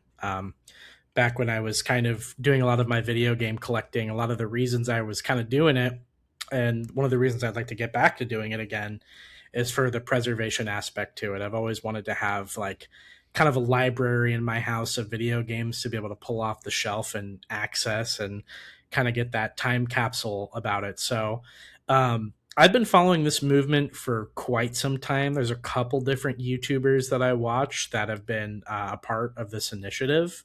The main guy is I'm forgetting his name. You said his name was Scott, I think it was. Oh, there's a handful of folks here that were. There's one guy on there who's like the face of it, who's got like he's a longer haired guy with the goatee. He has a YouTube channel called Cursed Farms, I think, and I followed it for quite some time. Yeah, Ross Scott. Ross, that's what it was. Yeah, I followed that guy for quite some time. He was kind of like a big YouTuber in kind of like the early 2010s for like machinima and stuff. And he kind of pivoted his channel from being kind of mostly machinima related stuff to kind of like long form streaming, like talk show kind of content. So he's been trying to get this together for like ever, and he's been kind of the guy that's sort of spearheaded it. And I think it's a step in the right direction. I actually watched like an hour-long video about the hearing where they kind of give sort of like the really important moments and the important pieces of it. And I just think there were a lot of good things said in there. Very reasonable requests, I think. Obviously, whenever you're getting into an industry like video games, which has so much money poured into it, a lot of lobbyist, movement poured into it as well, it's difficult to get movement. So I think that this is how the ball gets rolling normally. It's kind of like you mentioned, Ian, like it's a lot easier to get these things passed in on the European side of things before things can move over here to the United States, because it ends up kind of being a thing where it's like, these companies are not just going to have like one set of freedoms for like their European customer base and then not have the same thing happen for the United States. It usually ends up being uniform kind of across the board, if not for, a couple years later on while they can like implement those changes. But essentially, kind of what they're advocating for is just that a lot of these games, single player or otherwise, having an end of life plan so that way these games just don't go away. Obviously, one of the big examples of this, that I can think of in recent memory was something like Concord. Obviously, Concord's probably not something that most people are going to be interested in, but just the ability to be able to play something like that offline and not have it be too much of a financial burden on the companies that make it. That was kind of one of the things that they stressed in the hearing was making sure that what they're requesting of some of these companies is a reasonable accommodation for what you paid for outside of just a simple refund of your game. It's kind of an initiative that brings us up to speed with things like movies and books and things of that nature. There are these, Criterion collection kind of style things for movies where we have these databases of, media that's never going to go away, whether it's, good, bad, or somewhere in between. So the fact that we don't have something like this for video games is pretty outrageous. So I'm glad to see that. I think it gives a little bit more legitimacy to the medium itself and the art form of video games, and I think it's a step in the right direction. So yeah, it seemed like by all accounts everything went really well, and I'm excited to see where this plays out. I mean, famously, right? It seems like a lot of companies have kind of done away with the whole loot box thing. And that was started primarily in Europe before it kind of made its way into United States or North American legislation. So, yeah, hopefully good things to come. Absolutely. What do you think, Kyle? Yeah, I totally agree. I mean, it's kind of the first step, right? This is how these sort of things kind of start to cascade and go in that direction. It just takes one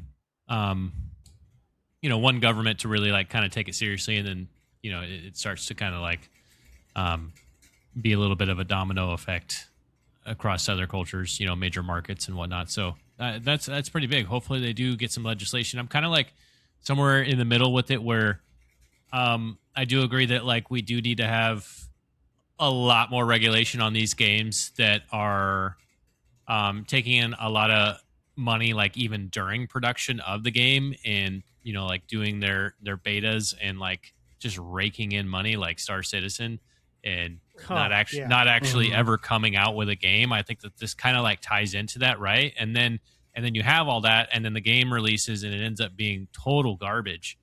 And for some reason, these gaming companies are just not really held accountable at all, and they can just close up shop and be like, well, sorry, we tried. Oh, sorry, you didn't like it.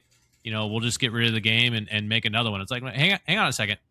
I just paid $80 for your game. Yeah, exactly. Yeah. Like, you need to pay me back then if you're just going to close the game out. So there does need to be some regulation, but within reason, right? We also can't say that games need to stay open forever, because we need to make room for the new game to come along. In my mind, it's not.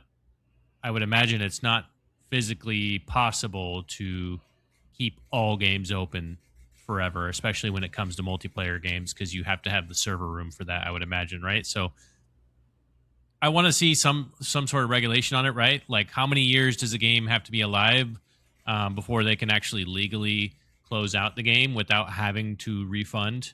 And maybe there's tiers of it, right? If you decide to close your game out after 8 years and you owe the customers 20% of the game back, or whatever the case may be, like figure out what sort of regulation would be required for that. So I'm just a big fan of just the conversation being had at this point, because it is something that does need to be regulated. I just don't think that it needs to be black or white. It's not just don't kill games ever. And it's also not like you can kill games whenever you want. We need to find what is a reasonable middle there.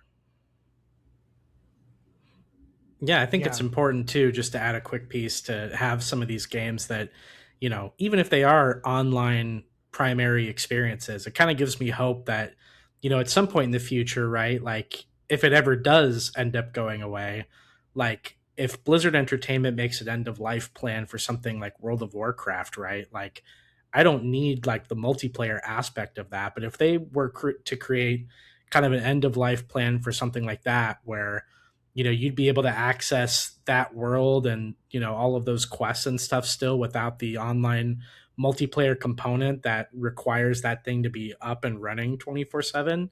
I mean, that's kind of a cool idea to think about, and even something like with League of Legends, Kyle, right? Like taking away, the multiplayer aspect and just having like access to like a player run server where it's like kind of like the thing where like you could get like a multiplayer match going of like people, like if you were able to if you were able to kind of host that online game on like a peer-to-peer kind of server and have like a private game of 5 versus 5 and still have the game kind of as it existed at that one particular time, like I think that's a really exciting future for things like that too. So Yeah, definitely. yeah, it's just something that I think is needed. Yeah, I could see that too. Yeah. Especially if you're able to have an individual person host a game would be kind of cool because, games are not going to last forever. But, if I'm, 50, 60 years old and some of those games are dead and, I want to get together and play Halo 2 with the boys or something, something that you should definitely still be able to do. So, yeah, I totally agree. Yeah, I think that would be in the perfect future in which this gets implemented. I don't think that there would be legislation stating, hey, video game developer, you must keep this online for all time at your expense. Yeah. It's more when you're planning the game, online or not, a small portion of the budget should go towards figuring out how to ensure that the game remains accessible without online features. Yeah. So, like, that way in 25 years, the original Marathon could still be loaded up and you could still drop into Dire Marsh. It's just you on a map. Right. You're not even connected to the internet. It's just the game, the data on the information is still accessible and still playable so that people can make documentaries about it later and that people can teach it in art school and teach it in design school. And if you get rid of these games and they're unavailable and they're impossible for people to play and they're considered great, then suddenly it's like gone forever and you can't access it. I mean, you can watch movies from the 1920s on Netflix in 4K. Mm-hmm. Mm-hmm. You should be able to play or at least see some version of a game long after it's stopped costing the developers money to do so. So it's more about planning how to make that happen and make sure that is a part of the development process than it is about like keeping a game online indefinitely no matter what. It's like, yeah, they just need to understand that the game cannot simply just be erased. You cannot just erase it when it's over. That's not how that works. So you got to come up with some way to make sure that the part of it at least is accessible so that we can keep it and remember it and come back to it and study it and experience it for the sake of the art itself. And I'd also like to see some legislation on not just, not being able to just cancel a game because it didn't, create the sales that you wanted. Right. Because I think it's important. I'm not saying I need the full $80 back, but like if we're gonna incentivize this like open play like beta, it's not ready yet. If we're gonna allow that sort of stuff to happen, then these companies need to be also understanding of the risk that they're taking, and that if it doesn't work out, that they're going to be taking a huge loss. Not only is it not going to sell, but you're going to have to return quite a bit of that investment back to the people. Yeah. Yeah, mm-hmm. Sony refunded everyone that bought Concord. Maybe not the physical ones. I don't know about physical copies, but everyone who bought it on the PSN got refunded 100% because they took it down like a week after it launched, if that. Yeah. 5 days, something like that. Man, I'll tell you what, if I ever see Concord in a game store, I would buy it just to have it. Yeah, absolutely. Like, why not? Yeah. What a weird, and it's too bad that it's not. It should be. We should be able to log on and just. No, I say log on. I don't even mean access a server, but just be able to play in like a solo environment, empty. Yeah. Just to run around the world and be like, can you believe this game? See what it was like. Yeah, test out the abilities. It doesn't even see have the to characters. Be sold. Right? It doesn't even have to be sold anymore. You don't have to keep selling it even. It's just got to be available somehow. That's all. Yeah. To somebody. So cool. So that's awesome. It's a very early, but that's a huge step in and of itself. It's being heard by people who actually make decisions. So that's a very, very big step for that. I think some great things could come out of that in the future. So good call on that one, Taylor, for including that one. All right, now this next one, Kyle brought to our attention right as we were just today, actually, because some things came out. Per IGN, Cade Onder, PlayStation addresses PS5 DRM concerns in new statement. Did you guys hear this? This came out 30 minutes before we started recording. Yeah, I'd heard about this, but I'd like kind of short on the details. Well, so what came out before this was like even new to me, like before we logged on for the show. But what came out prior to this was that someone on, I think, Reddit posted a picture from their PS4 of a game that showed a time, like a counter, basically the window of time that the game was available to them without logging on to PSN. And once that timer, 30 days, had gone by, the game was no longer accessible until that person logged back onto the PSN. So then YouTubers started experimenting with this. They would get into the PS5 and they would remove I think it's called like the CDOS or CMOS battery, which has like the internal, kind of keeps control of the internal clock on the PlayStation as it connects. And when you remove that battery, it like disconnects all the licenses that are connected to your account. It's like the way that, so, and then he tested it. So he took that out and he made sure that his PS5 was not connected to the internet, and a lot of the digital games stopped working because he basically tricked his PS5 into thinking it had been more than 30 days since he had logged onto PSN, and he was offline and disconnected, and it wasn't letting him download or play the game, open the game. And then he was able to play Pragmata, which he had bought physically on the disc, was in the PS5, and it launched. Wow. So that kind of came out and blew up. And the horrible irony about this is like, this is exactly what PlayStation dunked on Xbox for doing. Right, yeah. What was that? 13 Xbox years One. ago. Yeah. Yeah. So very interesting there. So since then, so that's like the quick kind of summary of what was going on. Since then, this is from IGN, PlayStation has broken its silence on the drama surrounding DRM concerns with the PS4 and PS5. So then they do a summary of what we just talked about. Fans had been left to speculate over what exactly this means for PlayStation. And here we go. Here's the quote from PlayStation.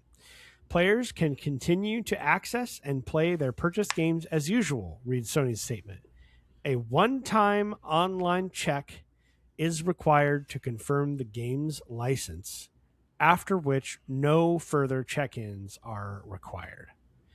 Ultimately, it doesn't seem like this will cause too many headaches. Most players are already connected online, and when they download a digital game, they need to be connected to the internet anyway. It is believed that this check is partially done to prevent anyone from getting a refund for a game and then taking their system offline to continue using it without a valid license. So that's what. So did they fix it? Nope. That was their statement. Players can continue to access and play their purchased games as usual. A one-time online check is required to confirm the game's license, after which no further check-ins are required. That's PlayStation's statement. That fixes it, right? Essentially, because if you purchase it digitally online, it verifies it, I would imagine, and then it doesn't need to do it again. Yeah, I guess that's what they're saying. But, I don't know if that's necessarily true, because I've also had issues where, what's up with the PSN being down and then all of a sudden none of my games work? What's up with that? Oh, did that happen to you? When did that happen? I was going to say, when did that happen? That hasn't happened to you guys? No. So those few moments where PSN was down for an extended period of time, like most of my games I could not play until PSN got back up. That's probably. I mean, I wouldn't doubt it. It's probably part of the takedown, right? I'm assuming it was a hostile attack, like when PSN went down, like a DDoS type thing, 2 weeks or whatever, or 10 days or however long that was. A lot of stuff wasn't accessible because it was like it couldn't access, like if you were running. You just shut everything down. Yeah. I mean, you could still play games like physically though. I mean, that's the thing for me that this is saying is like Yeah, this is kind of pushing you to do that, right?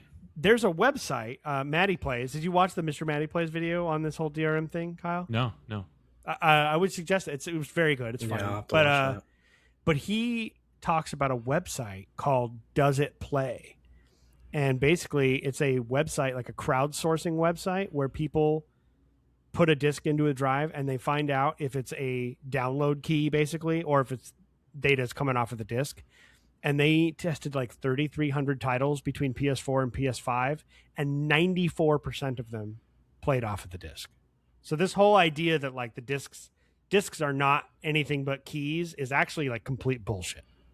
Right. It's just apparently like what they want people to feel like, so To get everybody on they the digital. keep buying digital so they can do this shit.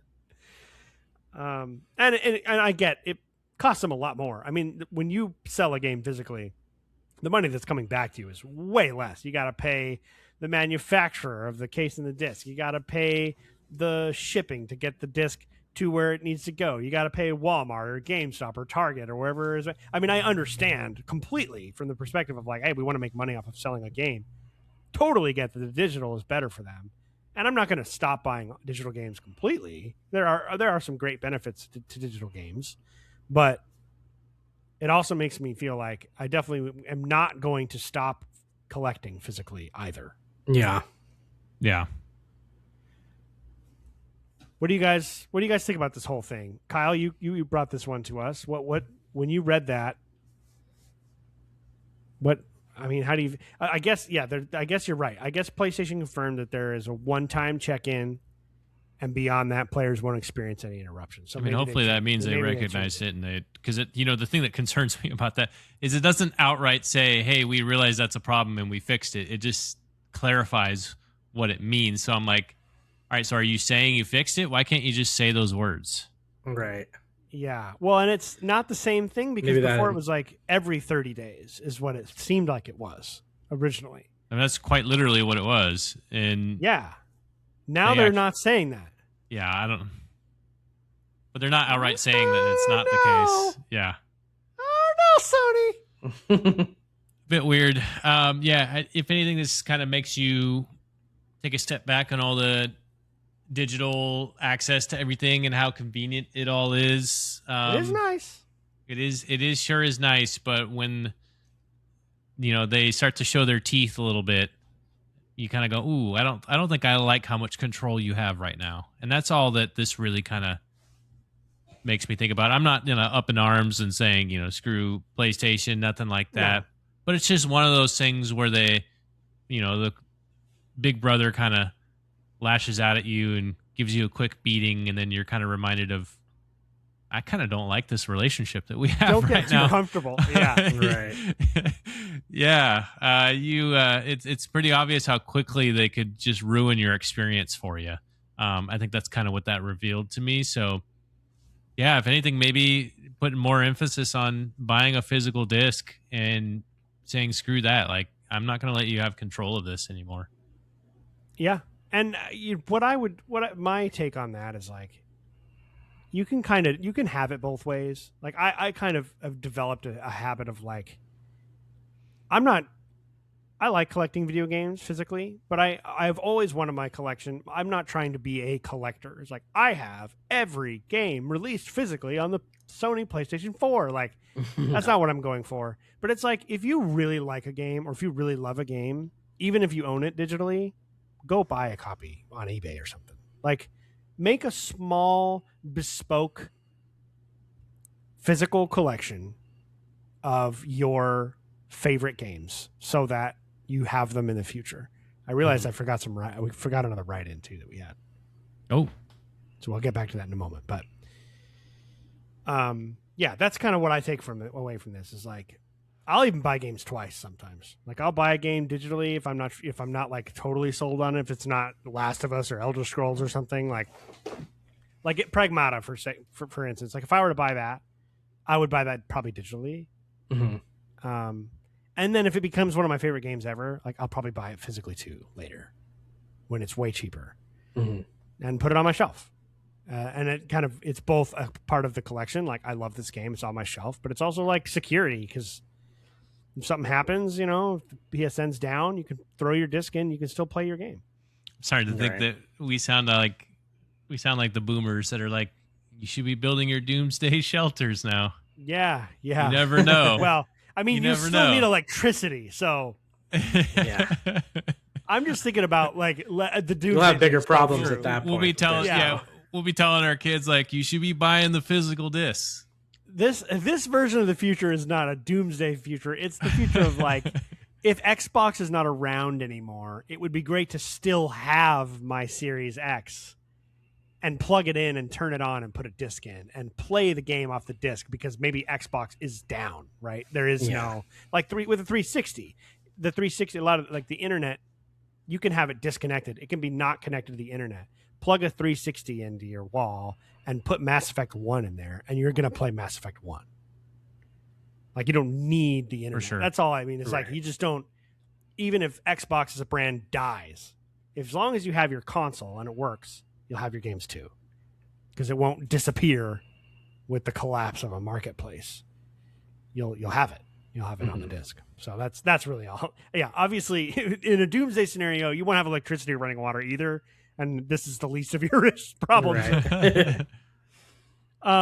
I quickly want to run back, and I'm so sorry. I got distracted as we were moving through, and we got a couple write-ins, and one was specifically about the Asha stuff, and then a little bit more too. So Craig wrote in. So just to quickly kind of walk backwards here. Craig Rogan said, I think Asha is already making a huge impact on Xbox in the best way possible. Obviously, this could change over time, but her aggressive approach at reversing many of the crappy decisions Phil and co. made over the years is impressive, to say the least. Makes me think there might be hope for Xbox's future, and that makes me happy for all the Xbox diehards. I think I'm still out of that ecosystem forever at this point, but I don't want to see it go away either, so I'm hoping for their success. And then he continued, He said, okay, but now I want to write in about some real gaming news. The Vita homebrew community got Morrowind running natively on the PlayStation Vita this last week, basically on par with the original Xbox port. Are you guys into this weird niche world of homebrew games or playing games in oddball/weird places? I always find it so cool and fascinating what dedicated nerds can accomplish. I'm personally a big fan of playing everything portable when possible, so I love seeing stuff like this get put into portable systems that aren't Switch or Steam Deck. I'm talking pocket-sized handhelds. It's kind of a fun little Yeah, write-in. that's interesting. I just read an article to Taylor before we jumped on about them getting Halo to work natively on the Switch, too. The original Halo. I mean, these are not like a cloud version or anything, too. Yeah, that's these pretty are cool. just people at home figuring this out. Like, it's not... Mm-hmm. Doesn't mean it's like they're not like cracking a database and finding that they have a build in Nintendo's servers for Halo or anything. It's like, right. I'm not really personally into this stuff, but I think it's so cool that there's like a group of people that love something enough that they want to figure out and play with it and like mess with the systems and be able to play these games that kind of feel like they don't belong. I'm like a weirdo, and I'm over here like, I played Resident Evil 2 on Xbox, and it kind of feels weird because it's a Sony game in a way. So I'm going to replay it on Sony to make the world right. Like I'm like the complete opposite of this. Playing Morrowind on the PlayStation Vita would I feel like my skin would fall off or something. Right? Yeah. Catch on fire. Feels wrong. But it's really cool Yeah. tech-wise. Do you guys care about that kind of thing? Yeah, I think it's kind of cool. I wouldn't say I'm like into like super niche homebrew things like that. But I think that there's one thing at the top of mind that I thought of that I think is really cool is for Christmas last year, I bought Anna a copy of Mother 3, which was a game that was never released in the United States, but there was a fan translation of the game that a lot of like retro video game stores sold, like little homebrew Game Boy Advance cartridges of it that you can buy at these stores for like 20 to 30 bucks or something like that.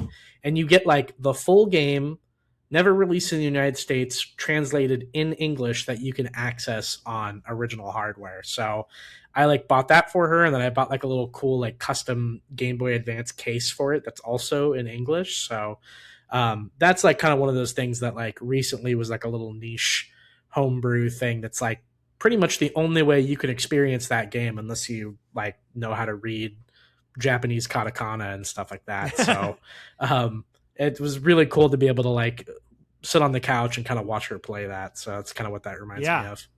Yeah, that's awesome. Yeah, that's awesome.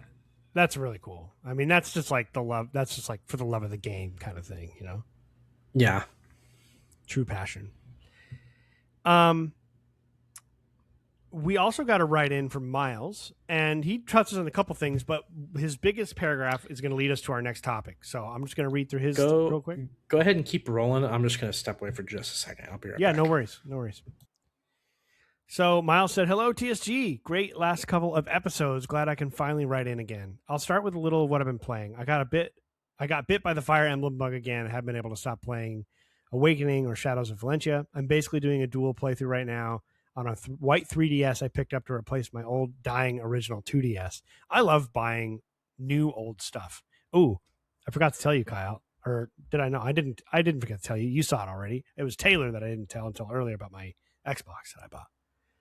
Oh, yeah. The OG Xbox.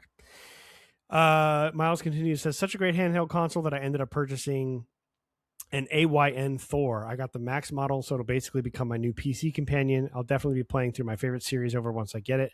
They've been in so much demand that it won't ship until June, but nonetheless, I'm very excited. I'm actually not familiar with the AYN Thor. Is that like a... Let's take a look here.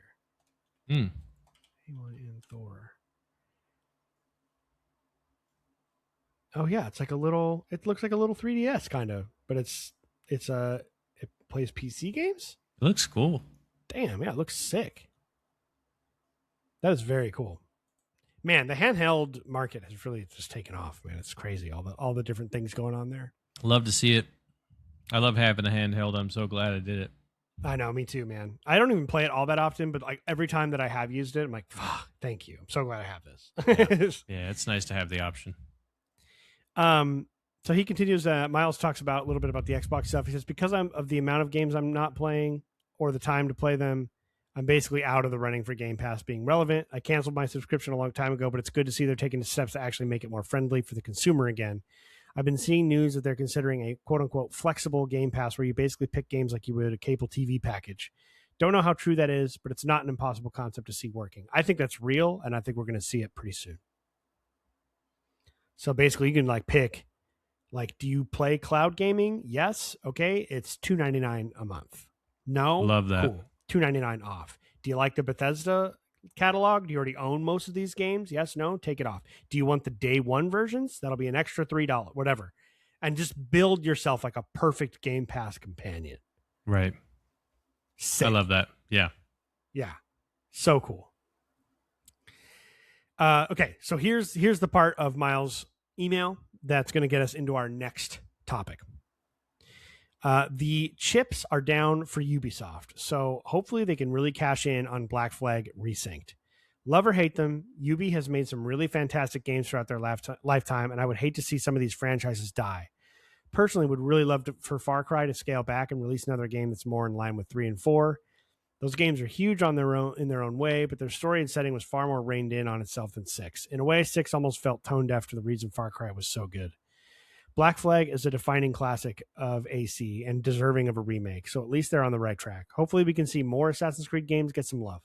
The Americas games were arguably my favorite, with 3, 4, and the spin-offs like Rogue and Liberation, all having an awesome colonial/explore aesthetic that stuck with me. And then he also asked about... he wanted to ask about our thoughts on the Steam controller. It's $100, looks like a steal of a controller. I'm probably going to pick one up. I probably won't pick up a Steam controller because I just don't play PC very much. And when I do play on my PC, it's usually strategy games that require a mouse and keyboard. So I just have a little cheapy controller here, or I'll use an Xbox controller. Probably won't pick one up, but it does look cool. It's just a controller, right? Yeah, it's got the 2 track pads on it below the analog sticks, and it's wireless, and it charges with like little magnetic pins instead of sticking onto a mount or having to plug it in directly. Oh, it's 2. It's got the pads below now. Okay. Yeah, it's got 2. Yeah, it's got track pads on. Yeah, you can play. So you can kind of play like a lot of different. I'm good. I mean, I just use my Xbox or PlayStation controller if I want to do that. Yeah, I mean, I don't know. The Xbox What are the controller is like, trackpads all about? I don't get it. How does that function? well, it's probably for like if you are playing, if you're playing your PC on like a screen, it's probably way easier to move a mouse cursor with a trackpad than trying to use it with your, because a lot of it doesn't work very well with analog stick. Like with the analog stick or the D-pad, you're just like moving from box to box. But if you have a trackpad, you can use a cursor. I'm assuming that's part of it. I don't know. I'm not sure. Maybe. Yeah. I'm good. I just don't play on PC enough. Simple as that. Well, I want to. I mean, I definitely, I've got my PC hooked up to my TV that I play my console games on, and I've got some games on there that I want to play more on my console rather than my handheld. So, or I'm in, so on the TV rather than on my handheld. So maybe, I mean, because if the functionality of the trackpads works pretty well, then yeah, I mean, that would make more sense when you're playing on the PC because it would allow you to navigate between games a little easier rather than having to switch back to your mouse and keyboard to then go and select which game I want to play and then pick my controller back up. Just having the controller that kind of does all that, maybe not seamlessly, but actually can do it. That does have some value there to allow you to play more through your PC if you want to like sit down on the couch, Yeah, and you could probably use it as an alternative to the sticks as well. Like even in a first-person shooter, like if they're really well done, if they're really good, hypersensitive trackpads, it could be just as accurate as a mouse potentially. If it's not shitty. I mean, obviously, if it's like a shitty laptop trackpad, then I'm just worried about because if I'm thinking like competitive shooters, like there's just nothing like having your whole hand on the mouse to aim. If I'm gonna hold a controller, I'd rather just use the analog sticks at that point. Taylor Miles is asking us if we have any interest in the Steam controller. Oh yeah, I just saw that they Skill Up or whatever Digital Foundry put out a video on it recently.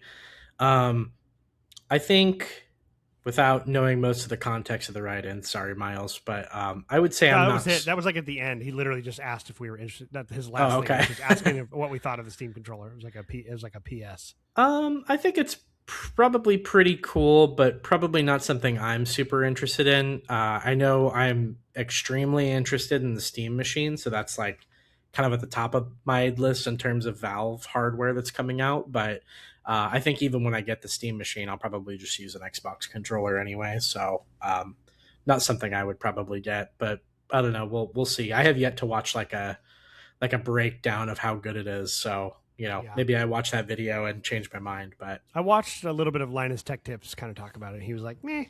Yeah. The functionality it looked kind of meh to me. It's kind of what matters to me. Because like I said, being able to like actually close out the game and then navigate your PC to like go and select another game on Steam. But then I guess you could just open game mode on Steam and then it just is suitable for your controller anyway. So I don't understand the purpose of this thing unless it looks a little cheap too. It looks a little cheap, and I also am just like the two analog sticks being parallel down there. I just like look. Xbox is a fuck up in a lot of ways. One way in which they're not a fuck up is controller design. I'm good. Yeah, they've got the best controller of all time. I'm good. 360 and I think the current one are still the standard. And I think that's the reason most people not to mention the indestructible Xbox One controllers. My God. Oh, you like the original ones, you mean? Dude, those things would kill people. Yeah. Dude, I bought one. I bought a Duke to go with my OG Xbox. Nice. I don't have it here. It's upstairs, but so Taylor Miles wrote in, talked about he's playing Fire Emblem. He's getting a new PC companion called an AYN Thor. You familiar with that? I was not familiar. It kind of looks like a little 3DS, like a 2-screen thing, but it's like that's cool. Gonna be his PC companion. I'll check that out. the meat of his writing was an introduction to our next topic, and we're just about done here. But I just wanted to. He talked about Assassin's Creed and how he felt like Black Flag is like a defining moment in the franchise's history, and that a lot of his favorite ones are the ones that took place in the Americas. So Rogue and Black Flag and 3 and Liberation, I think, was like a Vita game. That's like one of the only AC games I've never played, which sucks because I really want to. I don't know if it's available anywhere else now, but Interesting. So he was just saying he loves those games, and he hopes Black Flag is really successful because Ubisoft is on the edge, and even though they've sucked, they also make some great stuff, and he would hate to see them go away. It's kind of his. Yeah, agreed. And with that, a full from the ground remake of Assassin's Creed Black Flag is slated and ready to rock for July 9th. Do either of you guys have any plans to play this one? Taylor, you got?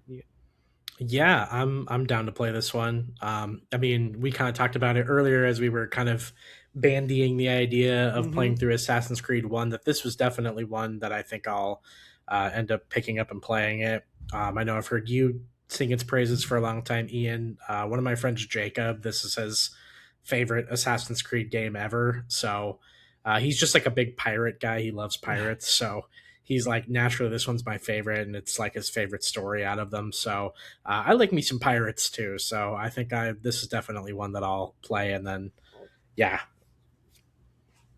What about you, Kyle? Any interest? You know, I feel like you give too hard of a time for Assassin's Creed. I think you actually might like them a lot more than you think.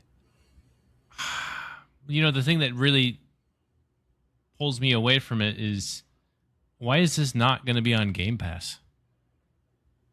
Why would it be? I just don't know if I really want. I want to repurchase. I wouldn't be repurchasing, but if I already had Black Flag, I don't know if I would want to do that again. If you subscribe to Ultimate, you get Ubisoft their subscription? But I don't think they do. It's gonna be a paid title at launch rather than a day one Game Pass. Oh, it's a full. It's not like a remaster. It's a full on remake. I don't know. Like they remade the game completely. I don't know how much is it going to be. I'm sure it's like 50 or 60. I think. It's not a full price, but I think I'll wait. I think it'll be good, but I'm just not really. Oh yeah. At that point yet, 50 or 60 is a bit much. If it gets down to like $30, I'd play it. Yeah, I don't know if I'd be a day one cop on that one. It might be like, I'll get to it this year, like for sure. But as far as like day one, we have to see what else I guess is coming out around July. I think July is pretty quiet though, if I remember right. So I can't think of anything off the top of my head that's coming out. I just got like so many games to play to where it's like, I don't know how I reasonably fit this game in there. I can't have it leapfrog like Ghosts of Yotai and stuff like that. No, so for sure, no, I couldn't agree more with that. And so it's funny. Like Black Flag is an interesting one. I noticed they took the 4 out, which makes sense. Yeah, because this is not it's not 4. It's just not. There was a like 1 through 3, and then you include the little Ezio spinoffs. Mm-hmm. They have like a complete full story arc, both in modern and historical, and they all connect around one another, and it's kind of cool. And then after that, they're like, well, what do we do now? And so like 4, I think it's really smart. Take the 4 out because you don't need, it's kind of like it's sort of like the next part of Assassin's Creed where each game is kind of its own. It's like this, it's the same secret war that's taking place in all these different times and places, but it's sort of like, they sort of just kind of connect in less obvious ways. And so it's a good idea for them to just get rid of the 4. And I feel like it's a pretty good spot to jump on. Black Flag is a very good game. I don't think it's my favorite Assassin's Creed game because it's more about the whole pirate thing than it is about the Assassin's Creed part of it. For like a long time. The story does get interesting, like as far as the lore of AC goes later on. Like it does have a payoff, and it does get into the Templar and Assassins thing, which I just like that whole meta war thing a lot. Mm-hmm. But like this game, it's just like this game is cool and unique because of its like at the time, especially, it was just so seamless. Like there's no like almost no loading screens unless you fast travel. So Yeah. you're in your ship and you're sailing through, and they're singing all these great songs, and you get to these epic fights, and you attack a British transport, and you disable it and come up alongside it, and you board it. No loading screens. You board it, get into a fight the whole thing, take it over. You can either take the ship and take the pieces from it to repair your own ship, or you can sell it off for parts, or you can let them go. You're like, you have all these cool choices, and then you can, after that, you jump back onto your ship and you scuttle that one, and you keep going, and there's an island, and you can just anchor right off the coast of the island, dive down into the water. There's animals and there's treasure chests underwater, and then you can swim up, and you're on the beach, and you can just run to the jungle and explore ruins in the jungle, and you can run back out of the jungle, swim out, climb onto your ship, get on your ship. Oh, this whole time you've never had a loading screen. Like, That sounds awesome. it's really, really, really cool. And it was like one of the first games I remember just being like, I remember just pulling up to the major city, and you just kind of park your ship to the dock, and you just get off the ship onto the dock. You just walk into the town. Mm-hmm. And I was just like, this is insane. I just couldn't believe. So it's just like incredibly seamless. And there's only cutscenes or loading screens like here and there. And so it would just people would just get lost in the loop of just sailing the oceans. It was a beautiful game. It was like a launch game for Xbox One and PS4. And it was just like, you just get lost in it, But I don't know that it's like one of the best like examples of like, oh, this is what Assassin's Creed is. It's like, not really, actually. It's really just kind of a really fun arcadey pirate simulator. And yeah. Well, I think your description of it, like, I haven't perfect played starting point. I was going to say, I mean, I haven't played Assassin's Creed in a long time. Like I said, the last one I played was the second one when it came out. So it's been like a good decade and some change. But your description of it kind of being disconnected from the meta narrative, I think, is the thing that really interests me about it. I think that's why it's the most popular one. I mean, I always wanted Assassin's Creed to be more of like just period piece kind of like, action games. So the fact that like I'm kind of getting that is like a exciting package for me. Yeah, and it's been that way ever since. Like, this was like kind of their first, like, let's test the open world water and see. Literally, the original games are open world, but they're like more about one singular super dense cityscape. Yeah. Which is super cool too. And they're just kind of going back and forth between the two, which is fine. But I know just the pirate part of it, of the ship battles and stuff like that. I know that became a very, very popular part of the game just on its own, and inspired a lot of games to be developed and made because of that, because they needed to fill that void. So yeah, I mean, props to them on that, because I mean, I think that kind of definitely started a new genre of games in general, of people just wanting to specifically, like, I just want to play that. Like, can we get a game for that? Mm-hmm. Yeah, it's a great point, and it's unusually satisfying. Like when you're in your ship and you can see like the light, sort of like the light up zone of where your cannons are going to fire, like broadside, and you get up next to a ship and you hit that right trigger and it goes red, and your character goes fire, and it's and all the smoke goes and the wood shattering everywhere. It's really cool. well done. So I'm very excited to see like the technical upping of it, like the particle effects and smoke and all that stuff with the better graphics. Like the experience, the sound design was really, really good. I mean, it was the gameplay loop for Black Flag is undeniably fun and addictive. That's cool. It's a great place to start, honestly. If like Taylor, I know you've been kind of wanting, and if you like it, and if you care at all about the storyline, or you just like the game, like the combat, then you've got a number of choices to go after that if you want to keep playing. So yeah, and I definitely like the idea of changing the names of it, right? Because Assassin's Creed is kind of like what Star Wars is in a sense, where Assassin's Creed is the universe. We only need to number these if it's like a second part of that time period, right? So like you can make a Black Flag 2, but if you do a different place or time period, it's like, let's just come up with a whole new name. Assassin's Creed is the universe. So true. Yeah, that's largely what they did, I think. That's and that prior this was the or first game where after. they after AC4 Black Flag, it was like the number stopped because they were like, oh yeah, that's right, we didn't really continue shit in this game. They should Yeah. never have called it 4, but I just don't think they knew what they were doing quite yet with that.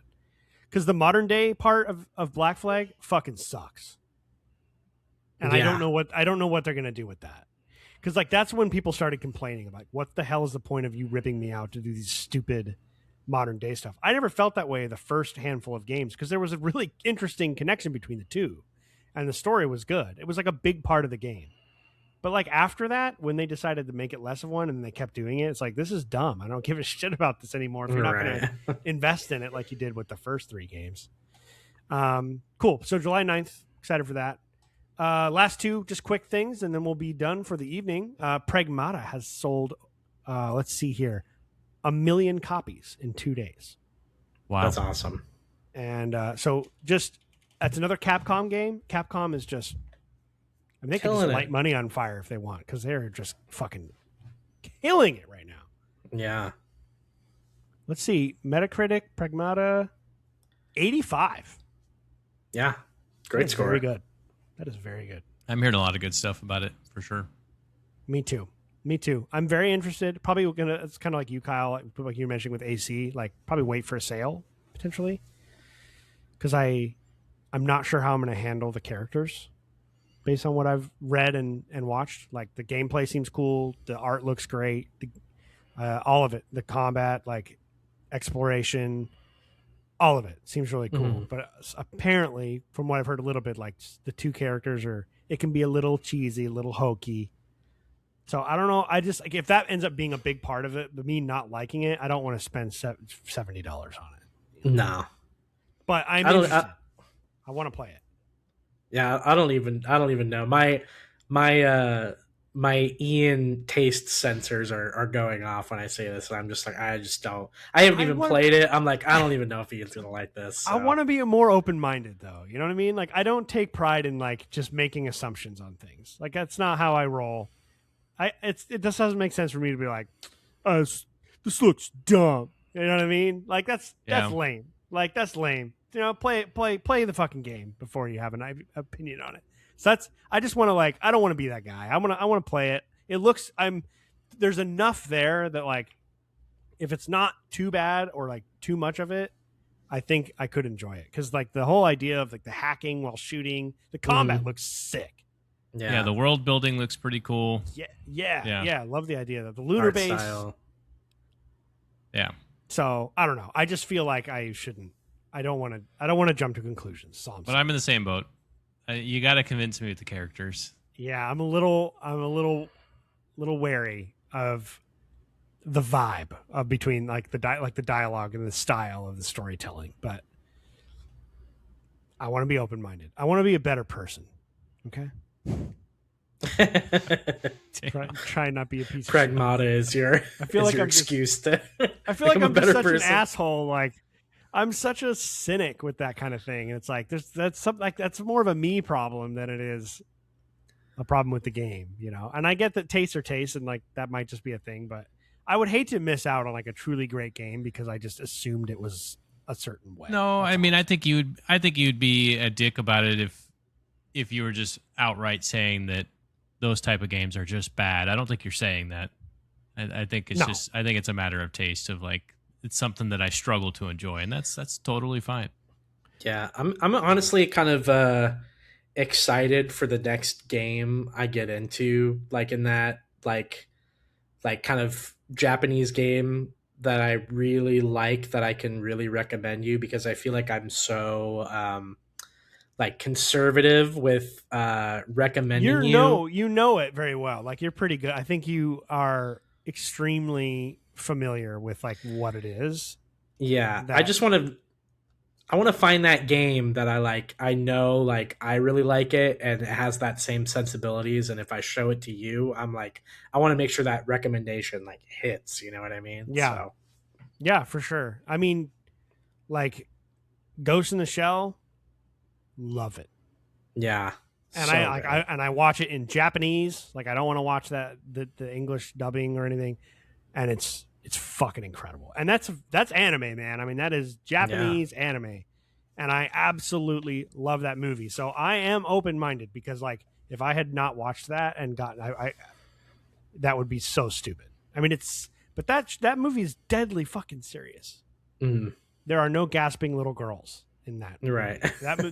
That movie is like it. In fact, I don't know that I've watched a movie that takes itself more seriously than that one. Right. Yeah. And I'm all about it. They're very few and far in between. Yeah.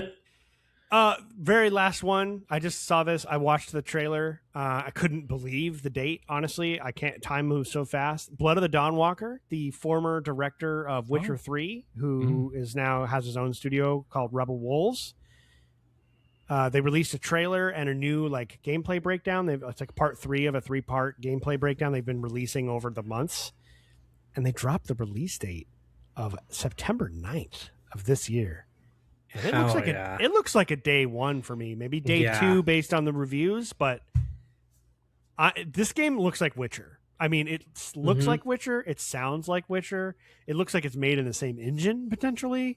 The graphics look kind of similar. The main character is even still technically kind of a mutant as being a vampire. You know, technically kind of a mutant. He's got shoulder length hair that's just black, not white. I mean, it's a little bit on the nose, but I'm okay with this. Yeah, I mean, I'm down for a game that's got some of the same DNA. Why not? Yeah, it looks fucking awesome. They're describing it as the first chapter in a brand new role-playing saga, too. So they want this to be a thing. Very cool. September 3rd. I said 9th. Sorry, September 3rd, 2026. That is right around the corner. Mark it on the calendar. That's soon. Soon. Listen, take a page out of their book for a second here when it comes to game developers. They released a trailer. And what was it? Maybe 2 years, year and a half later? Mm-hmm. Game's out. It's coming out. That's what I want. We heard about want. this for the first time, like what, a year ago? Is that right? Yeah, maybe. Yeah, maybe 2. Yeah. Yeah. I got it. Such a great point, Kyle. Comfortably ahead of the IGN pointed out. September release date's comfortably ahead of GTA 6's November launch window. Mm-hmm. Like, yeah, that's a good time. Yeah, when the world late stops. Summer, early fall. So I'm very pumped. I'm definitely gonna play it. Man, I might have to clear the board. Are we all three playing that? That'd be a good shared experience point. Yeah. I'm down. Hopefully it's not a. Hopefully if it doesn't flop. That'll make for an interesting conversation. Nonetheless. That's for sure. Yeah, we'll make some 50, good content 60, out of it. Go for it. Yeah, let's do it. All right, everyone. Well, that is our news episode for the week. Gentlemen, any other little topics that we didn't touch on or anything you want to revisit quickly or final thoughts before we head out? No, thanks to everybody for the write-ins. Those were awesome. Yeah, I apologize for not getting to some of those immediately. That was my bad. Also, I want to put out a call to the audience too. Like, let us know if you kind of like this new format. I think we're all kind of on board with it because it makes like the topic ideas a little bit easier week to week to suss out. But if you got feedback, like let us know. I think I'd appreciate people letting us know if they like the more structured shows. Mm-hmm. Yeah, and one point we brought up, Kyle, before early on in the episode was talking about not doing what we're playing every week anymore. Is just because sometimes one or both of us or all three of us, like there's times where I have a week or two where I didn't get to play games, and then I'm just, and maybe you didn't, or maybe Taylor didn't, and then like whoever didn't get to play anything is just kind of sitting there like, sounds cool, nice guys. So if we just make a whole episode every 4 weeks about what we've been playing, there's no way the three of us are not going to have played some games in that kind of time span, and we can dedicate a whole episode to just being about playing games, what we're playing, what we finished, what we thought, first impressions on what we started, all that. We can field those questions as well. I'm easily get a real episode just out of that, and just we kind of have it like a check-in. I'm all for it. I think it also kind of takes a little bit of some of that pressure off, because I do feel like some of those weeks of not being able to play games, it felt like I wasn't doing like my homework or something, you know? Dude, same. Yes, absolutely. Absolutely. I feel the same way. So it's going to be nice to be able to just kind of like go, it allows you to have a quiet week. Yeah, an update once a month is like so much less pressure, and it's just now I can just sit back and actually do what I'm enjoying, Mm-hmm. But Yeah, that's what it's all about. Like we're doing this. I mean, we get like 20 to 30 views or downloads like a week. Like we're not doing this because we're making money or anything. We just love doing it, and we Yeah. like to get together and talk, and we all love to play video games. And so, same kind of thing as with the experience point. Like it should never feel like it's a obligation. It should just feel like something you look forward to. Like I feel like this is my version. Like my dad's generation had poker nights, and like we have video game podcast. Right, exactly. yeah, Like that or marathon Great session. parable.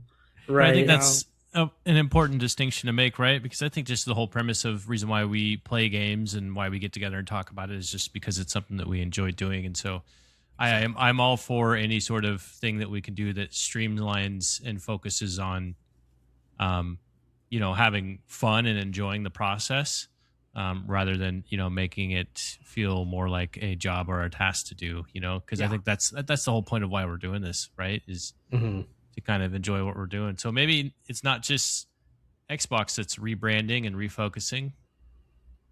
Here we are. That's a good point. Yeah. Yeah, we're gonna try it out. So let us know what you guys think. If you have any suggestions or things you'd like us to see or topics that you have, anything like that, just shoot us a message in the Discord. And also, hey, if you're playing Marathon, so are we. So we got to play with the Lord of the Cream on Tuesday, and that was a blast. And so it's great to get some more people into the game and just kind of have we can have multiple crews going, and if one person can't play, just fill them right in. So that was really sub 'em cool. out.